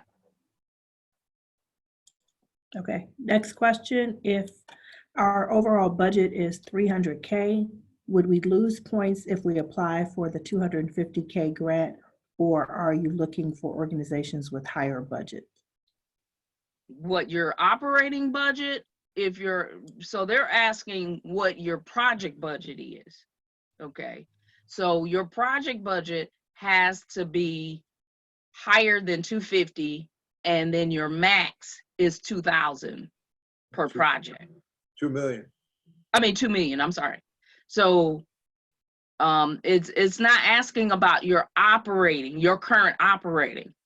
So it's asking about the project that you're going to operate. Now, once you ask for a certain dollar amount in your program description, they're gonna look to see if you have the capacity. So if you only have 300,000 or whatever in the bank, and you need to get this project done, they will look to see in your proposal if you have the capacity as an organization to complete the project. That's why you want to leverage funding, and you also want to leverage support, so that then if you don't have a lot in your operating budget, maybe the dollars are coming from other places, or you're leveraging in-kind services and that kind of thing in order to kind of qualify or help you to prove that you can handle this project. Okay. Okay, next question. When is the expected due date for submission of grant? I've heard GATA is a lengthy process. What is the timeline for approval, and when are funds distributed? So the deadline for this, I think I said It's June 15th, I believe. or it's so that's the deadline to get this seen. Sometimes it will take a few weeks in order for you to get this information in. So I share with you this. So make sure you go through the steps. With the GATA, if you're submitting, when you submit GATA, you want to make sure that you submit it, there's no errors, that kind of thing. But there's a gauge with SAMS. If SAMS gets backed up, then you're gonna have a delay. The last time they did an application, people's information before they could even do their GATA. Okay, so it is a process. The more people that are applying and need those numbers, the longer it's going to take. So you want to just keep applying. So even as you're working on the proposal, submit all this information. So maybe by the time you're ready to submit the proposal, you'll have all of these numbers that you need. Okay. Was that it, Rhea? Yeah, I don't see any more questions. Anyone have any Okay. more questions they want to submit? Okay. This is Ray. With respect to funding, would funding be upfront, or would funding be based on milestone events? They have not indicated, but in the last proposals, they've done like a 25% or whatever upfront to get you started. And then everything else was kind of like project, you submit the receipts and all that kind of stuff, and you get the money back. With this particular one, and it might be on the webinar that they will address this, but with this particular one, I haven't seen that they're just gonna give you $2 million straight out, which I honestly don't believe they will.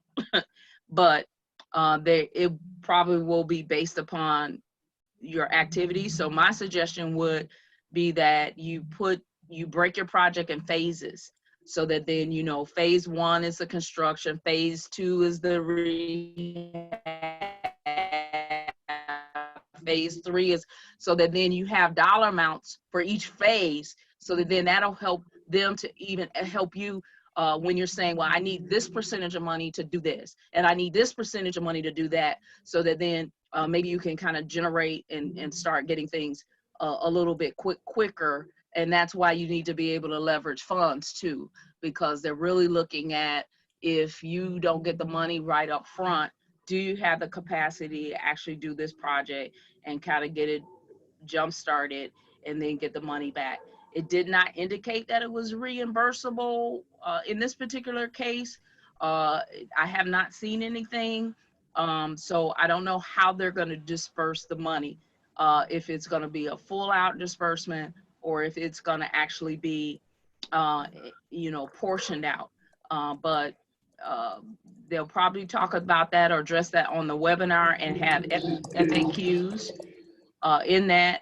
But I'm honestly believing from the grants that I've seen before, they give a percentage up front to get you started, and then everything else is based upon receipts. Okay. Okay, I have another question. When Yep. will you be approved, and when will funds be distributed? So They haven't given a deadline as far as they gave a deadline of when to submit. They haven't given a deadline. I believe I saw something that says September, but I'm not quite sure. So that's another good question to either call or send an email related to that. They're gonna make sure that they get all of those review of applications next month.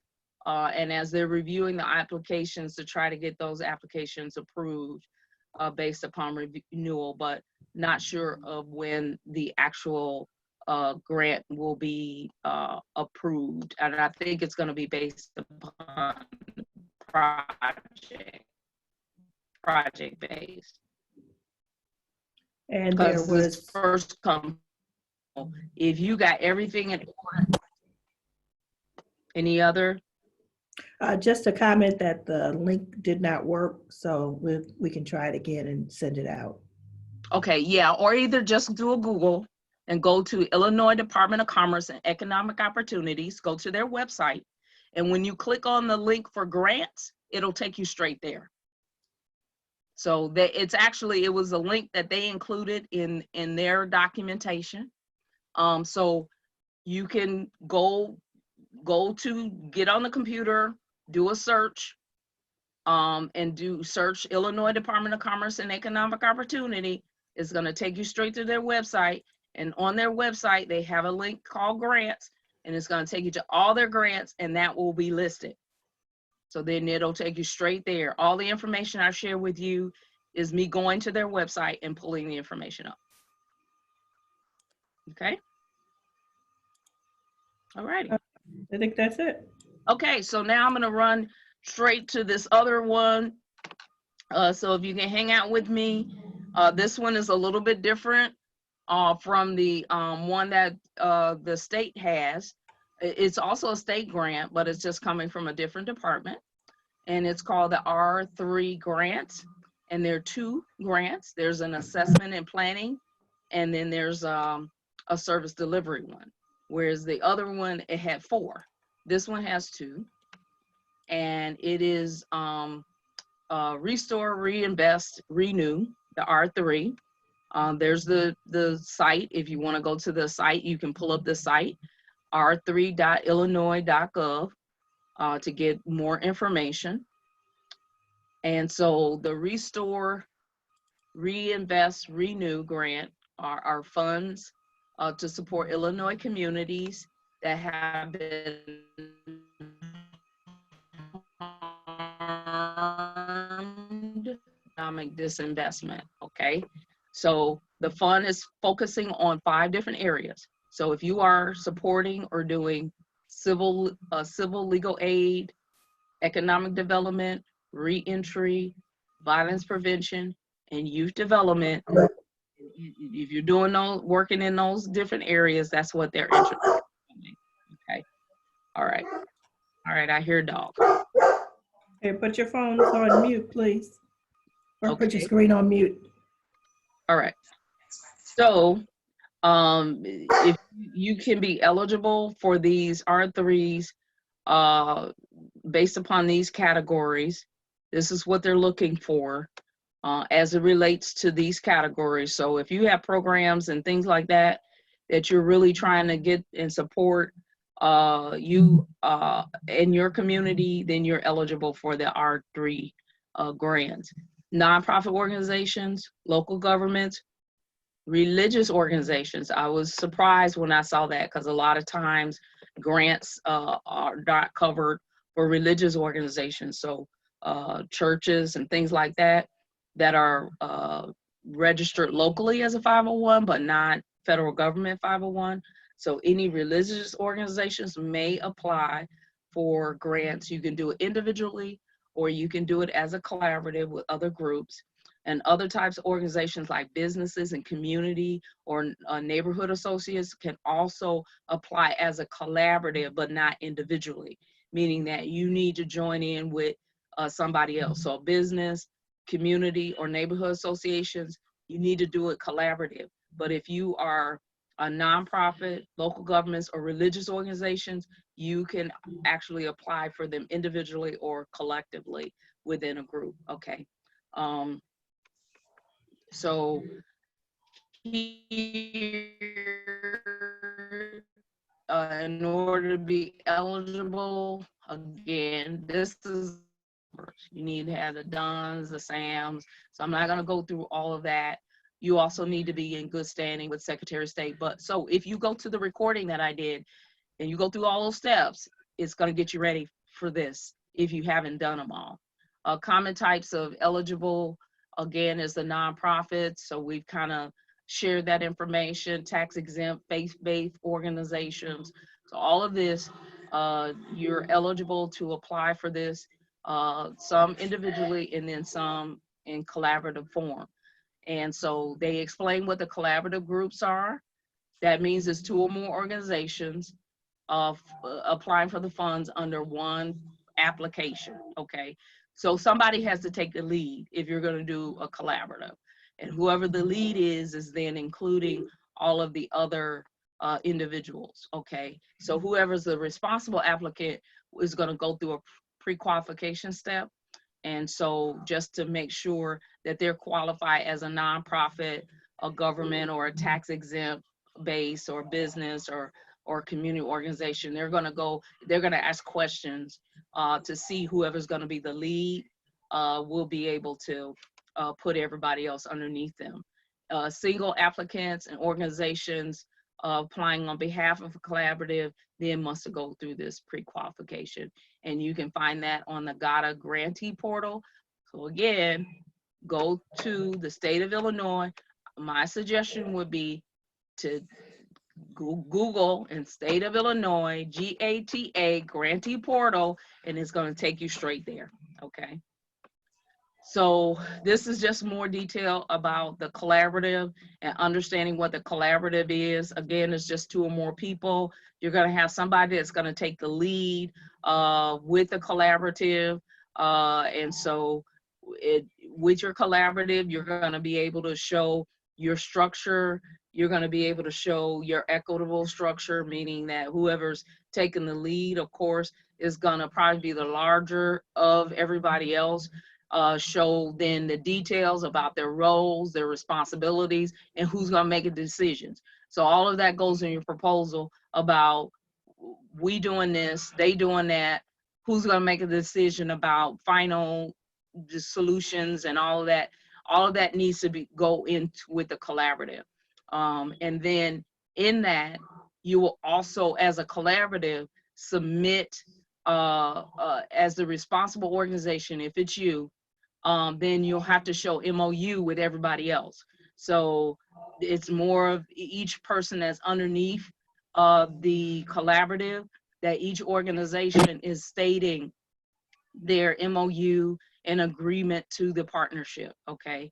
And showing the commitment that each person is going to be committed to executing within the project, okay? Then, so here's the link if you want to find out if your area is eligible. So it's https://r3.illinois.gov/eligibility. So there's a certain area that they're looking for, what they're calling the R3 zone. Okay, and you can go and see if the area that you're talking about developing or program you're talking about doing is eligible.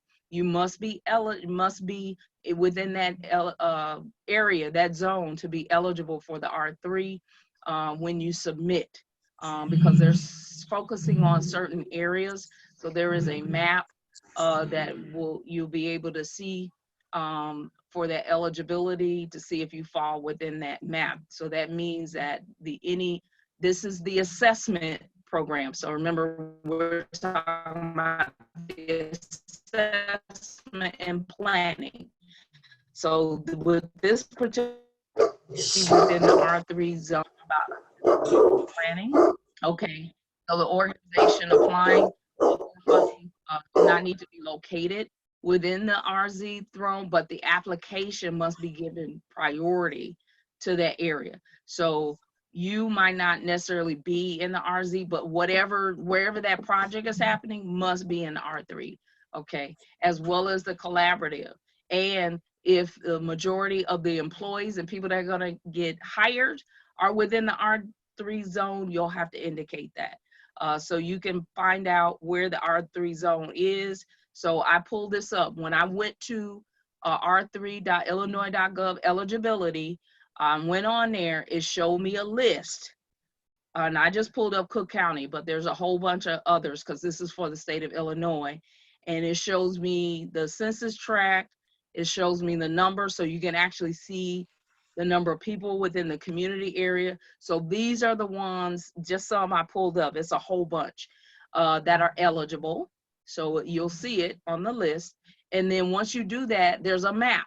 And so I just kind of zoned in because where I'm at with Chicago, but there's a map and you can actually do the, you can actually zoom with the plus sign. You can zoom or minus so that you can zoom in or zoom out so you can see your particular area that you're talking about, okay? So all of this is available through the r3.illinois.gov just to see if you're eligible. So eligibility is all these green areas. So if you're not within the green, then you're probably not eligible for it. They're just focusing on certain areas within this map.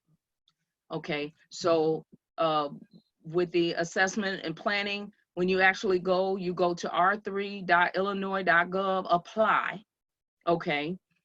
r3.illinois.gov, these two blue, a blue one and a burgundy one. It's for the assessment and planning, and you just click on the button that says apply. The deadline is July. So this one is related to developing a plan to address the concerns of poverty, safety, and well-being. The second one is service delivery. So this covers services to repair the harm caused by economic disinvestment, violence, and the war on drugs, okay? So based upon if you're doing a service or you're trying to develop a plan, the grant covers both of these, okay? So with the assessment and planning, do you want to lead your community in determining the best approach to addressing your community? This is the assessment and planning grant that you can actually apply as an individual or collaborative, okay? And be able to put together a plan that relates to economic development, violence prevention, reentry, youth development, and legal services. So if you're already doing this and maybe you want to enhance your plan or add on to what you already done, this might be a great opportunity for you because it's something new. You haven't done it before, but it would enhance your program. This might be the funding to help you with that. So applicants, you must be able to, so this kind of gets into a little bit of detail of what your proposal will look like. You must be able to describe your assessment about the community need. How do you know the community needs this to be able to then build capacity within your organization, and also to strengthen your partnership with other organizations? So that's something you need to think about. Also, how will other people be involved in this process? So how will you involve other community individuals in your planning process? Will you call town hall meetings? Will you do different meetings with different organizations? How will you be able to get the word out? So priorities will be given to applicants who are from the community. So if you're in the community, you live in the community, and also you can demonstrate the knowledge of the community needs and the priority, that's what they're looking for, okay? You will need to register your organization on the grantee portal. Again, this is through Department of Commerce Economic Opportunity. So you'll be able, or you can go straight to the ICJIA website. So it's icjia.illinois.gov.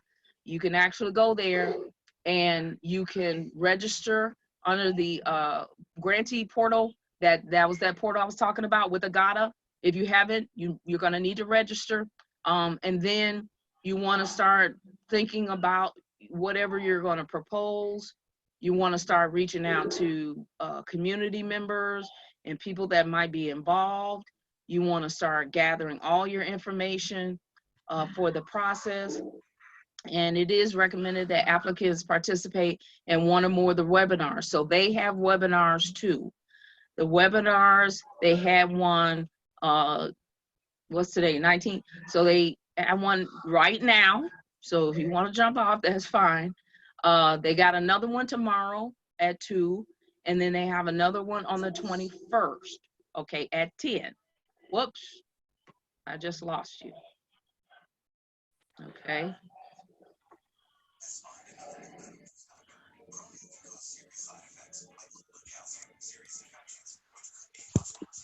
All right. So there's a question. Yeah, go ahead. So I want to be sure that I'm understanding the collaborative efforts. If I am a business with GATA and DUNS, but my partnership is a 501c3, who initiates the grant? Also, what if both parties are on the different side of the city? Can services be provided at both or only one? So you're going to submit one proposal. So if you are whoever's the strongest. So is the nonprofit the strongest, or is it the business that's the strongest, that's going to be able to show capacity? Who's going to be the strongest lead? Because that whoever's going to lead. And then if you don't live within the community, that's fine. So if your address shows a different address, but where the project is must fall within that map that we were talking about. So you will have to then show that the project is in that community. And also if you're hiring people within that eligible community, that those people live in that project area. Okay. So hopefully that answered your question. Yes, I just want to clarify. So the question is, can they provide services for both the west side and the south side under the same proposal? That I'm not sure. That might be something you might need to get on the webinar or reach out to, or you may have to actually submit 2 proposals. But because this is assessment and planning, because it's an assessment and planning, and you have a project on the south side and you have a project on the west side, and it's the same type of execution, and you're doing the same project but just in a different building or a different area, then that might be eligible because it's still under one project, just different locations. But you'll need to make sure that those locations fall within that zone, those map zones that are eligible. So that's another question that you might need to get on one of those webinars, or either ask someone from the department to get more details.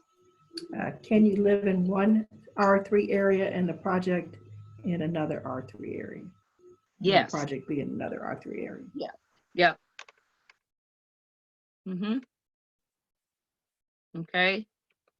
So make sure you get on those webinars that they're having. And then for the planning one, the R3 planning, because that's what we're talking about, the grants will be made with fiscal year 2021 funds, and will be available to a trust fund. And they're using the dollars from the Cannabis Regulation and Tax Act. So there's a total of $3,150,000 in the fund that's available. So that's how much they're working with. And this can be used over approximately a 9-month period of time. And the deadline is July 20th at 11:59 p.m. Okay. So again, we kind of talked about the program requirements. What they're looking for are the program priorities, those 5 that we went through under this particular opportunity. Again, we talked about the collaboratives. So the final plan, you should be able to show with a collaborative, the partnerships, the stakeholders, the unified vision. So that's why you're going to have an MOU. You're going to be able to show data and knowledge about the community that you're talking about. You're going to have concrete goals, objectives, and performance measures. so that you're able to track success of what you're doing, how you're going to do it, and how you will be able to know that you've been successful or not. So all of that will be in your proposal. And then also the plan may be used for future funding, and therefore should not be directed to a specific funding source. So this could be where you're addressing potentially future funding as well. There's the deadline. The materials, complete application materials must be emailed to cja.r3planning@illinois.gov, and it must be received by July 20th in order to be considered for this. They cannot take, the proposal will not be accepted by mail or fax or in person. So it has to be email, okay?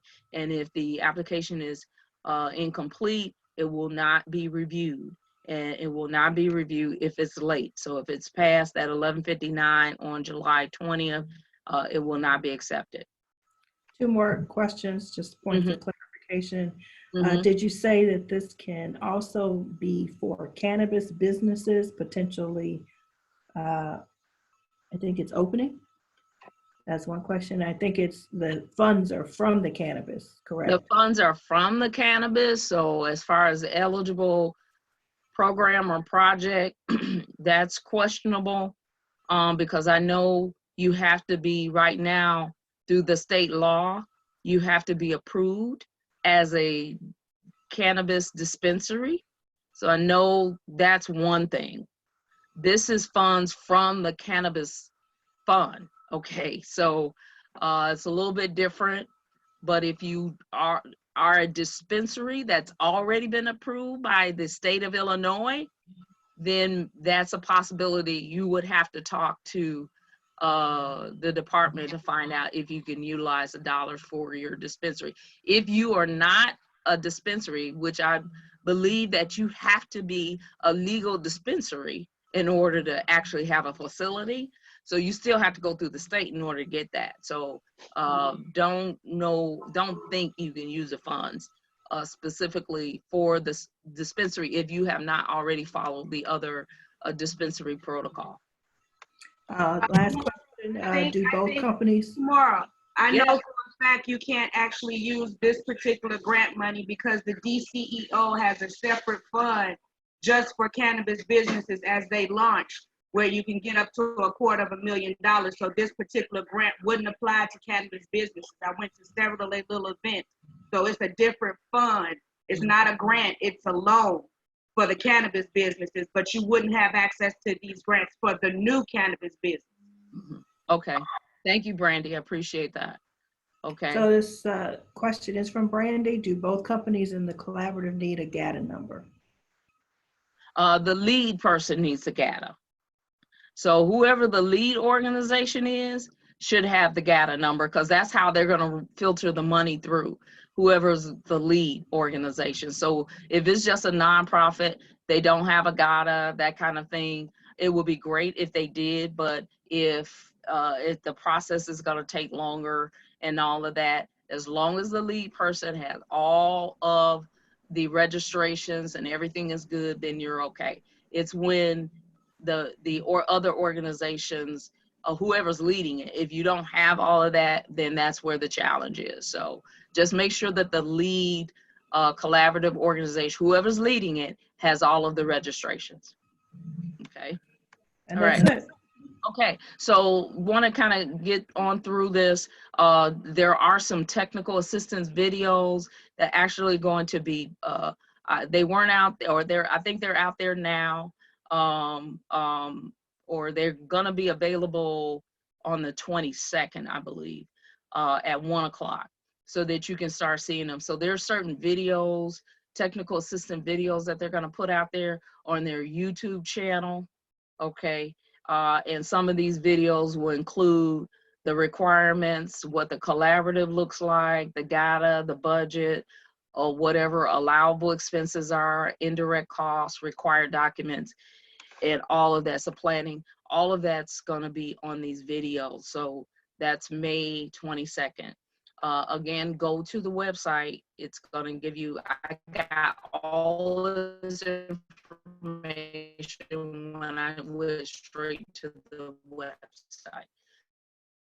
Here's the kind of what it looks like as far as of dollars. So they posted this today. The recordings are happening in the 21st, technical assistance. I thought it said 22nd, but on here it says 21st. Notice of intent. So you have to send a letter before you submit, just saying, I plan on applying, okay? So they want that before July 6th. So when you've already submitted something, when you're submitting your proposal, then the questions to submit have to be the NOF question submission deadline. So if you have FAQ or any particular questions and things like that, that has to be submitted prior to that if you have questions. And then the application itself is due on the 20th. Okay, so you got to get that in. Then they're going to do a review once they get the applications. So that's around August.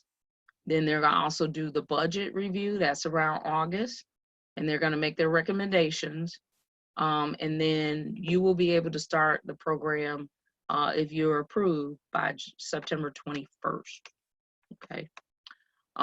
Again, we're talking about just the planning. So this is just if you're doing a planning project for the details. If you are interested, you think you're going to apply for this, you have to submit your letter of intent or your notice of intent by July 6, 2020. They want to be able to, you can do this online, and that's the link for the online and this notice of intent. So any agency interested in applying are asked to submit a notice of intent, okay?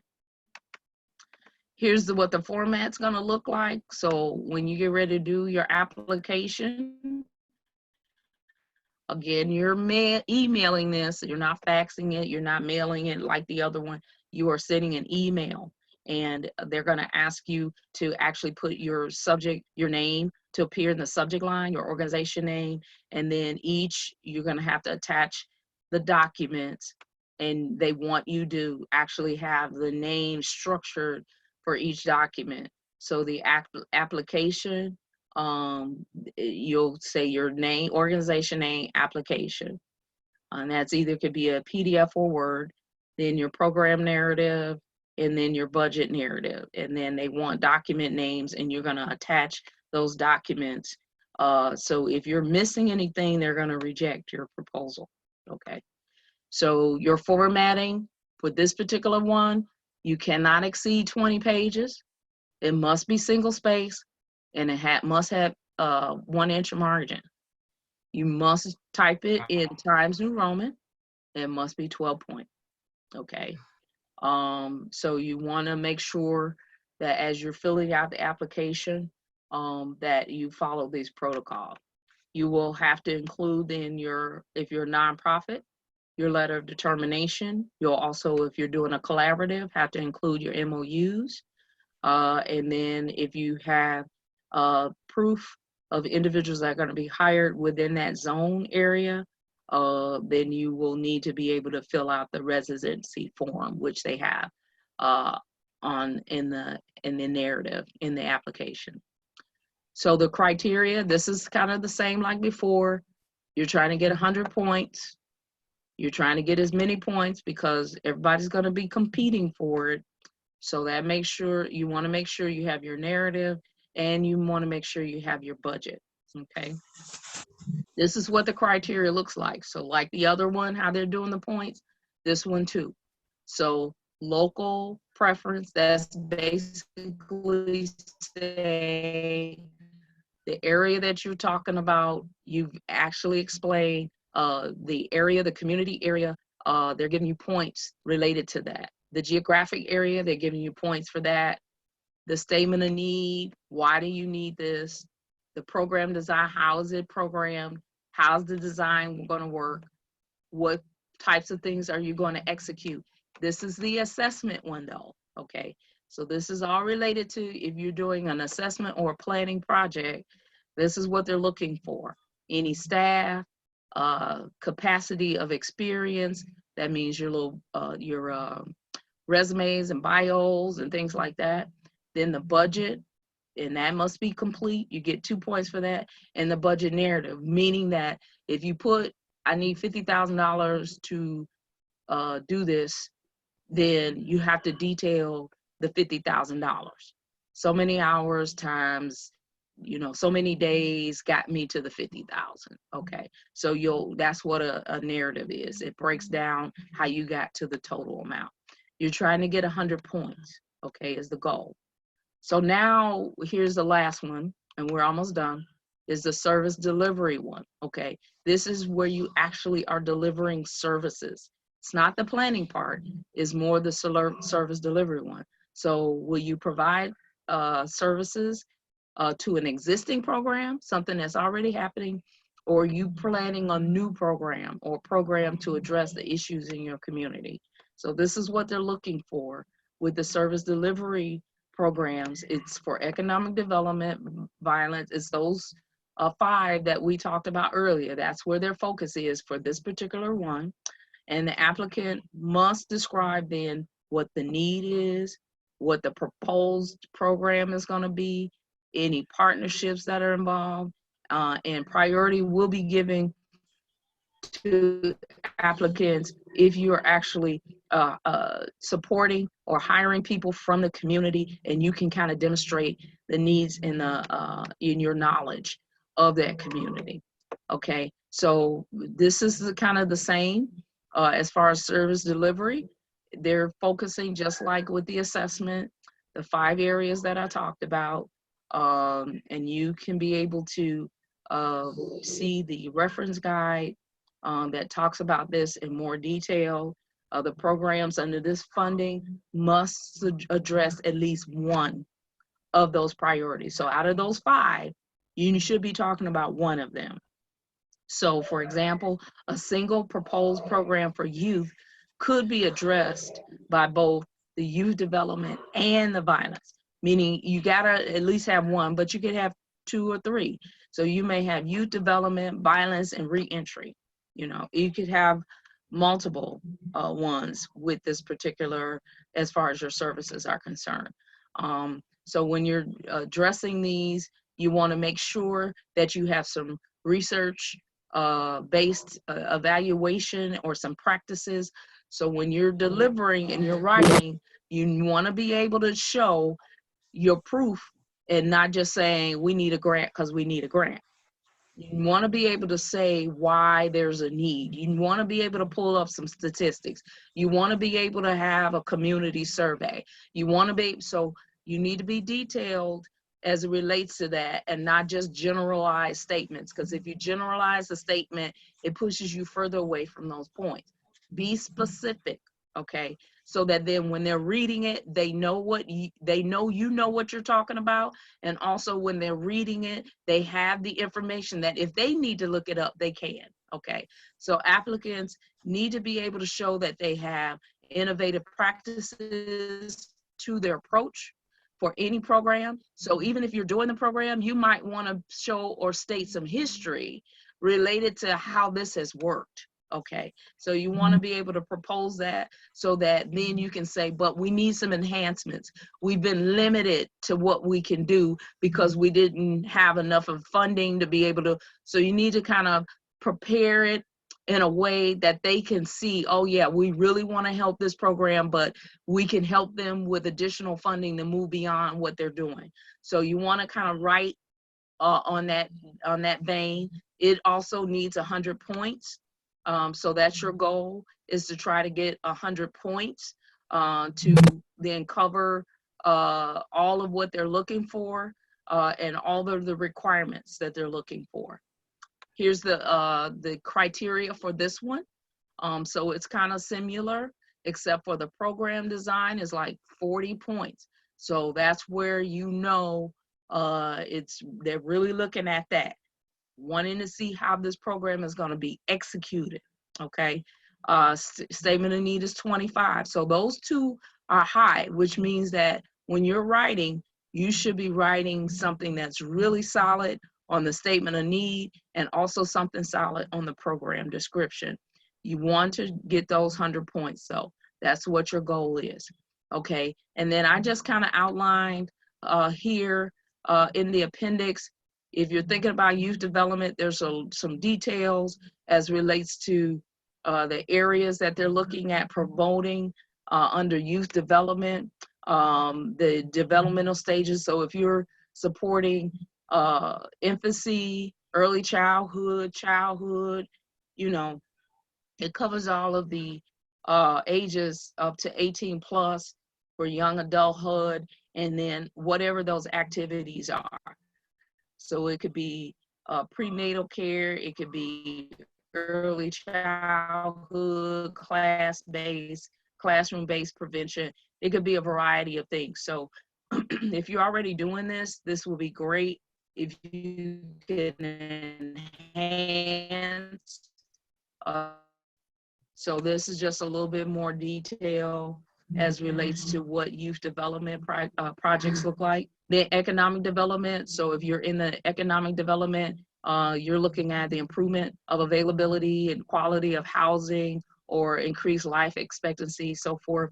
And your economic development focuses then on 3 areas, and that includes investment, investment in the community, investment in workforce, and investment in the marketplace.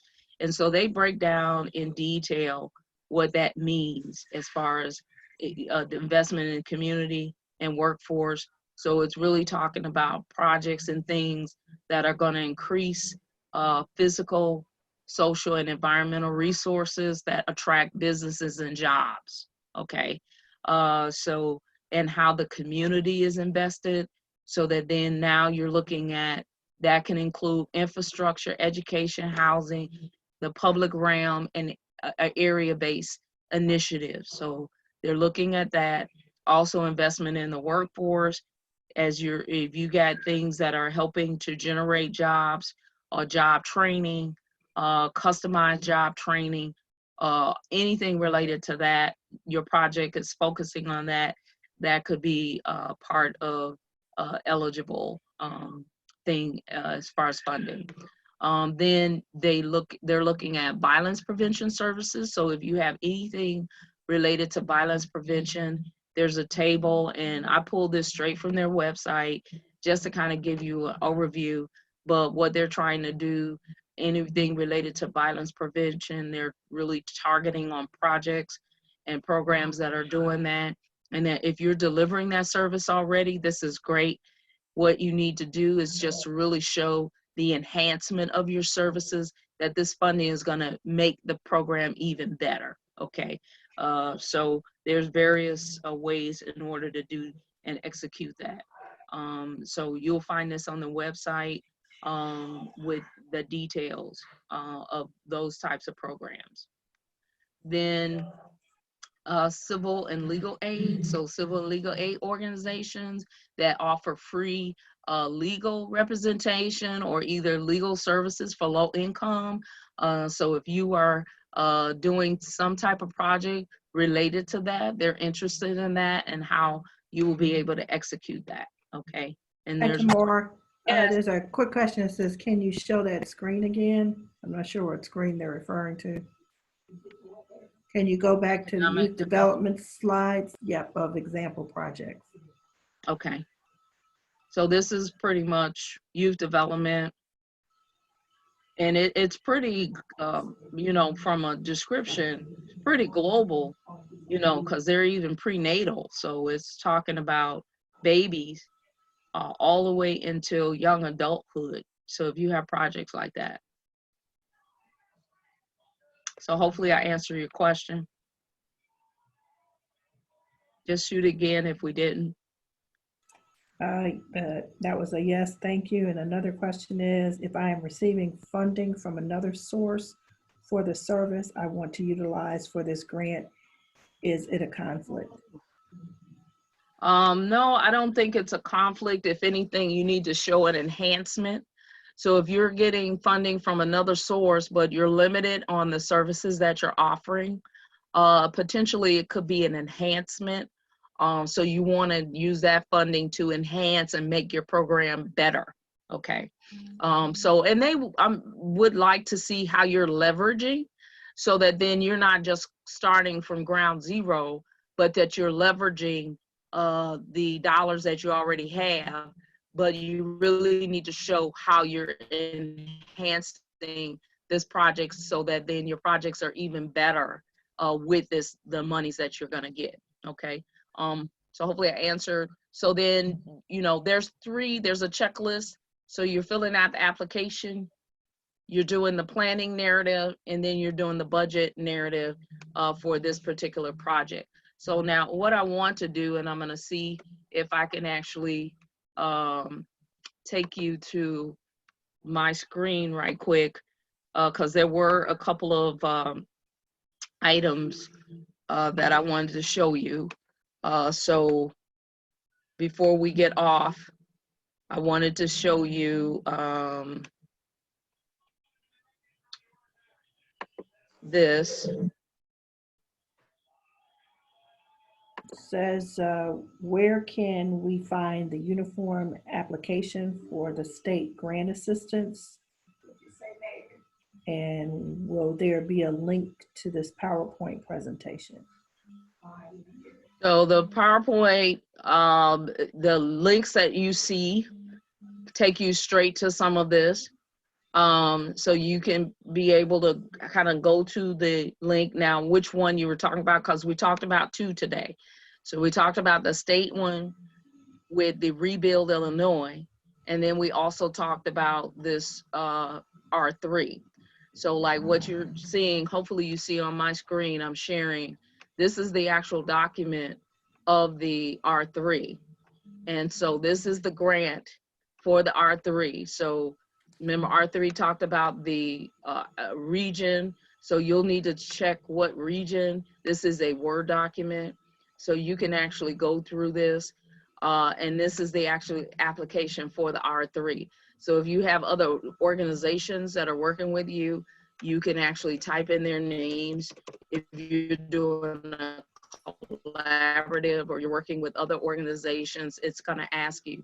So this is the application for R3 that you would fill out and go through if you're doing the R3. Notice the points. So geographic area, 7 points. So it's already telling you, and then you can type in here your response and type in that information for that.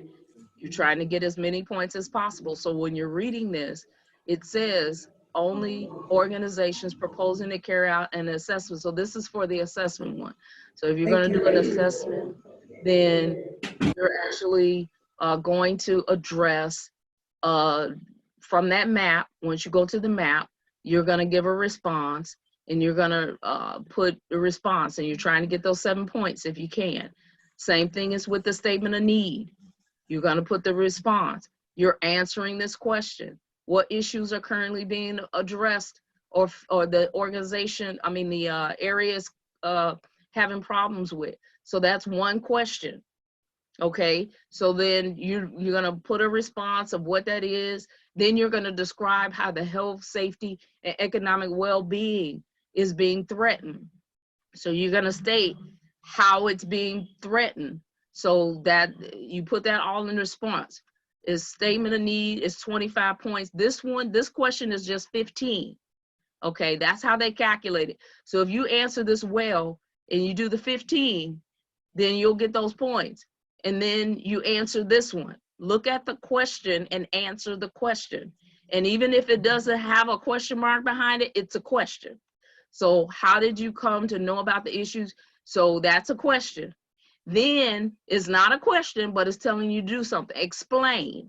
So then you need to explain. So if you do that and do those two things in response, you're trying to get those 10 points. So this is with any proposal. You want to go through and make sure that it's stating that. Some proposals won't have this breakdown. They're just going to have the subheads. And then you'll have to write the information yourself, okay? So here are the points. Here's the information for program design, staffing, all of that. And all this was found under that R3 website, R3 link, okay? And here's the details. So they give you the details on everything you have to put in your project, your objectives, your measures, all of that for your program. This particular one is giving you the form and the format to fill in this information. Implementation schedule, what are you gonna do? Hire people, or what are you gonna do? Do this, and that's the task.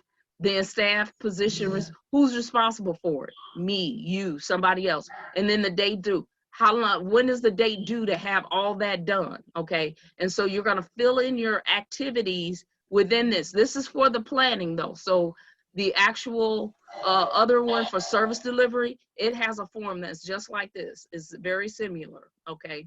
And and actually this one says this is for service delivery. So this is for the service one. So you're gonna fill in the information. You're gonna put in anything related to who's responsible. You're gonna put in the contact. So whoever, if you're doing it collaborative, then you're gonna put the contact person in on who's responsible for this, who's submitting it, and you're gonna put the details in. So I just wanted to share that with you so that you're able to see how that works. Let me see if I can pull up another one. Here is the Illinois rebuild one. So this what this one looks like with the Illinois rebuild. So if you go through the Department of Commerce and Economic Opportunity, illinois.gov, you'll be able to see Wendy Bell is the actual person, the contact person. So her link is here. And this is the funding for the rebuild, for the capital grant for the notice 23741363.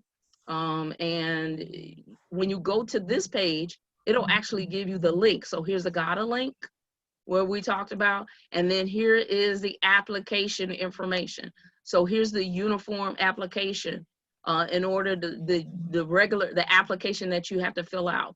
So with this particular one, I'm gonna see if it pops up. It might not actually show up for me here, but the application, you can go to this website and actually pull up then the application. These are links. You can pull up the NOFO, meaning the instructions. There's a mandatory disclosure agreement. You can pull that up. So this was, remember it said you need to fill out the mandatory. Well, the link is here. You pull this up and fill out the information. If you have any fraudulent activities and things that they're gonna find, then you say yes, and then they ask what it is or what was it. If no, you put no. So then this is a statement. You put in your company name or organization name. You have to sign it. So you have to print this out, sign it, and then what you submit will be a copy of the one that you signed, okay? So when you go to the state of Illinois and you actually go to these applications, the links are right there. So then you can click on these. Here's the one for the budget. So if you are trying to do the budget, you can be able to click on the link, and it's the budget is actually a sales spreadsheet. So it looks just like this. And when you do the budget, you'll actually fill in the information. The page one is at default. So the first thing you will go is to design. So in this particular case, anything related to design, you put in what the purpose is, what it is, the description of the work, and the dollar amount. And once you actually put in that information, I'm gonna just put something, because it's an Excel spreadsheet, and then I'm gonna put in $5,000, okay? It's gonna calculate for you. So that then as it calculates for you, then you're gonna be able to go, once you get all your numbers in, you'll be able to go back to section A and notice that it automatically populates.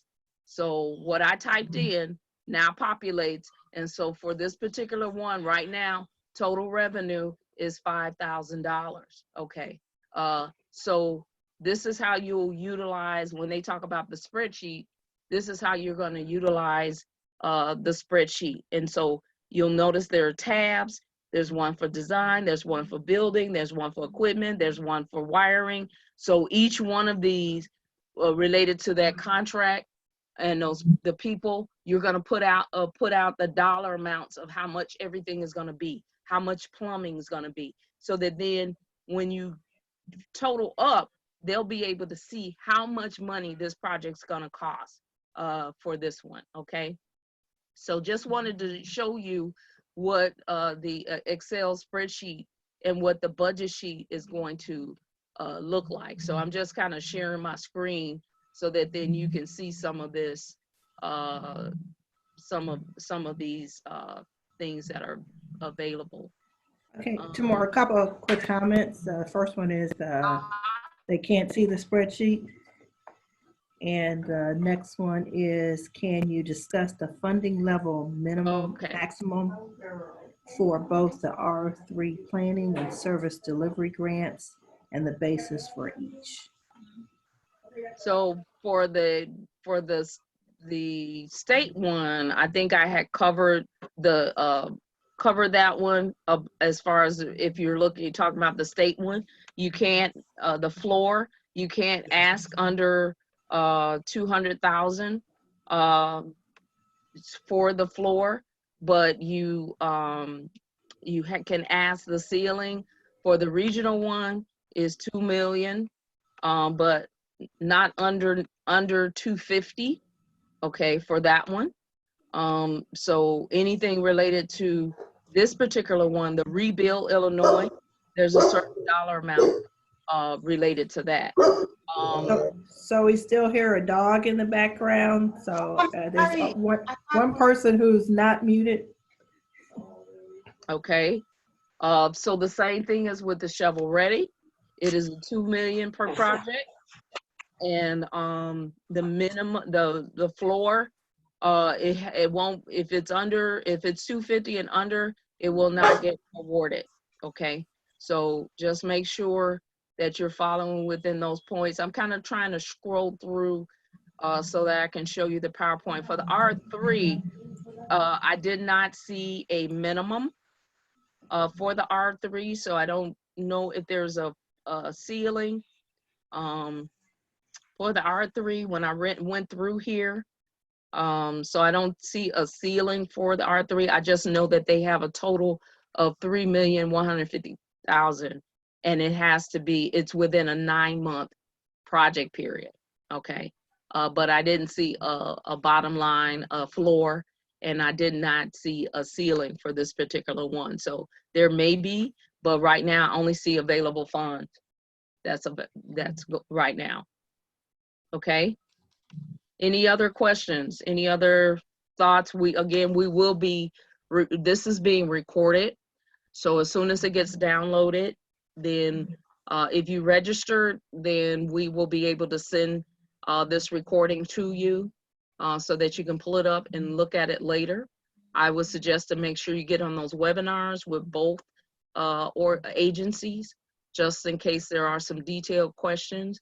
Again, the funds open today. So you want us, if you think you're eligible and this is something you want to do, you want to start working on this now because the funds basically are first come, first serve. So you want to try to get all of this done. The deadlines for the applications, though, for the R3 is July 20th. Okay, so you want to make sure that you get that application in and follow all the protocol. And then the one for the Rebuild Illinois one, sorry, I'm flipping through so I can get back to, so you can actually see it. The Rebuild one is also in June, or as the money exhausts out.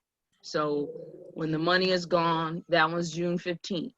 So they're gonna take the application up to June 15th or until funds have been exhausted. So you wanna make sure that you get in there and try to get in there before June 15th. Because as they're getting projects, if these are $1 million projects and things like that, the dollar amount that they have stated is going to exhaust quickly, okay? So you want to, and with them giving you a ceiling of $2 million, you want to make sure that you get in line and make sure that you at least have the application in there for them to review. So you try to get in there if you can. Any other questions? Any other? Just a quick. I'm ready. Sorry, it says, did I miss what was discussed about reentry?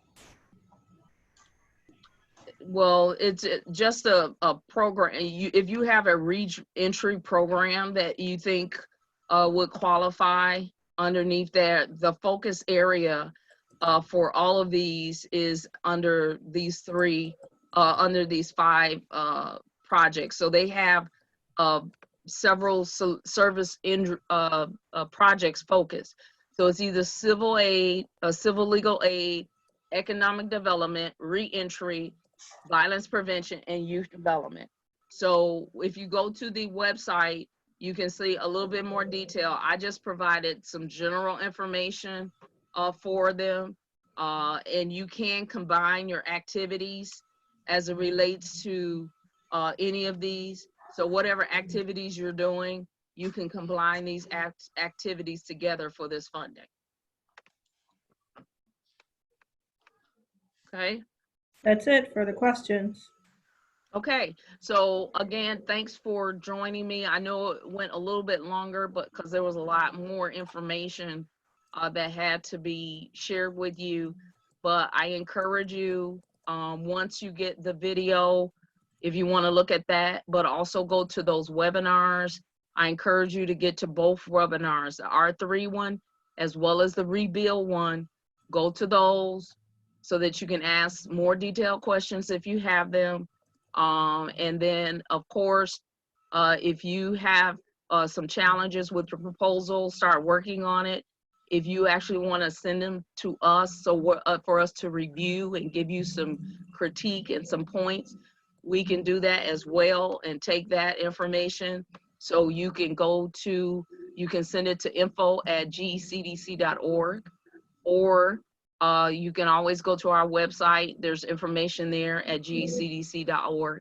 So if you need some assistance, you need some help as it relates to reviewing your proposal, we cannot write it for you, but we can look at what you've written and give you some ideas and some concepts and that kind of thing, if you would like that. Okay? Any other questions? I see a couple more questions coming in. Is everybody okay? Yeah, the comments are thank you. Okay, all right. So thank you again. This has been Tamora Walls-Hughes with Greater Inglewood CDC. Also, the other voice you heard was Rhea Steele. She's one of our business advisors. And also Raymond Bacon, who is another business advisor that was on the line with us. Again, we're here to help you and to assist you as much as possible. And we hope that these funding opportunities is something that you can get involved with. And also, if you think you're not strong enough, then that's when you need to start considering collaborations so that then you can come in as a strong unit to go after these dollars. So I hope that this has been helpful. Looking forward to working with you guys. Stay connected with us at gcdc.org. We have other workshops and things that are coming up in the next couple of weeks. So stay connected to us, and we're here to help. So thank you, and this has been the end of this webinar or session. Take care.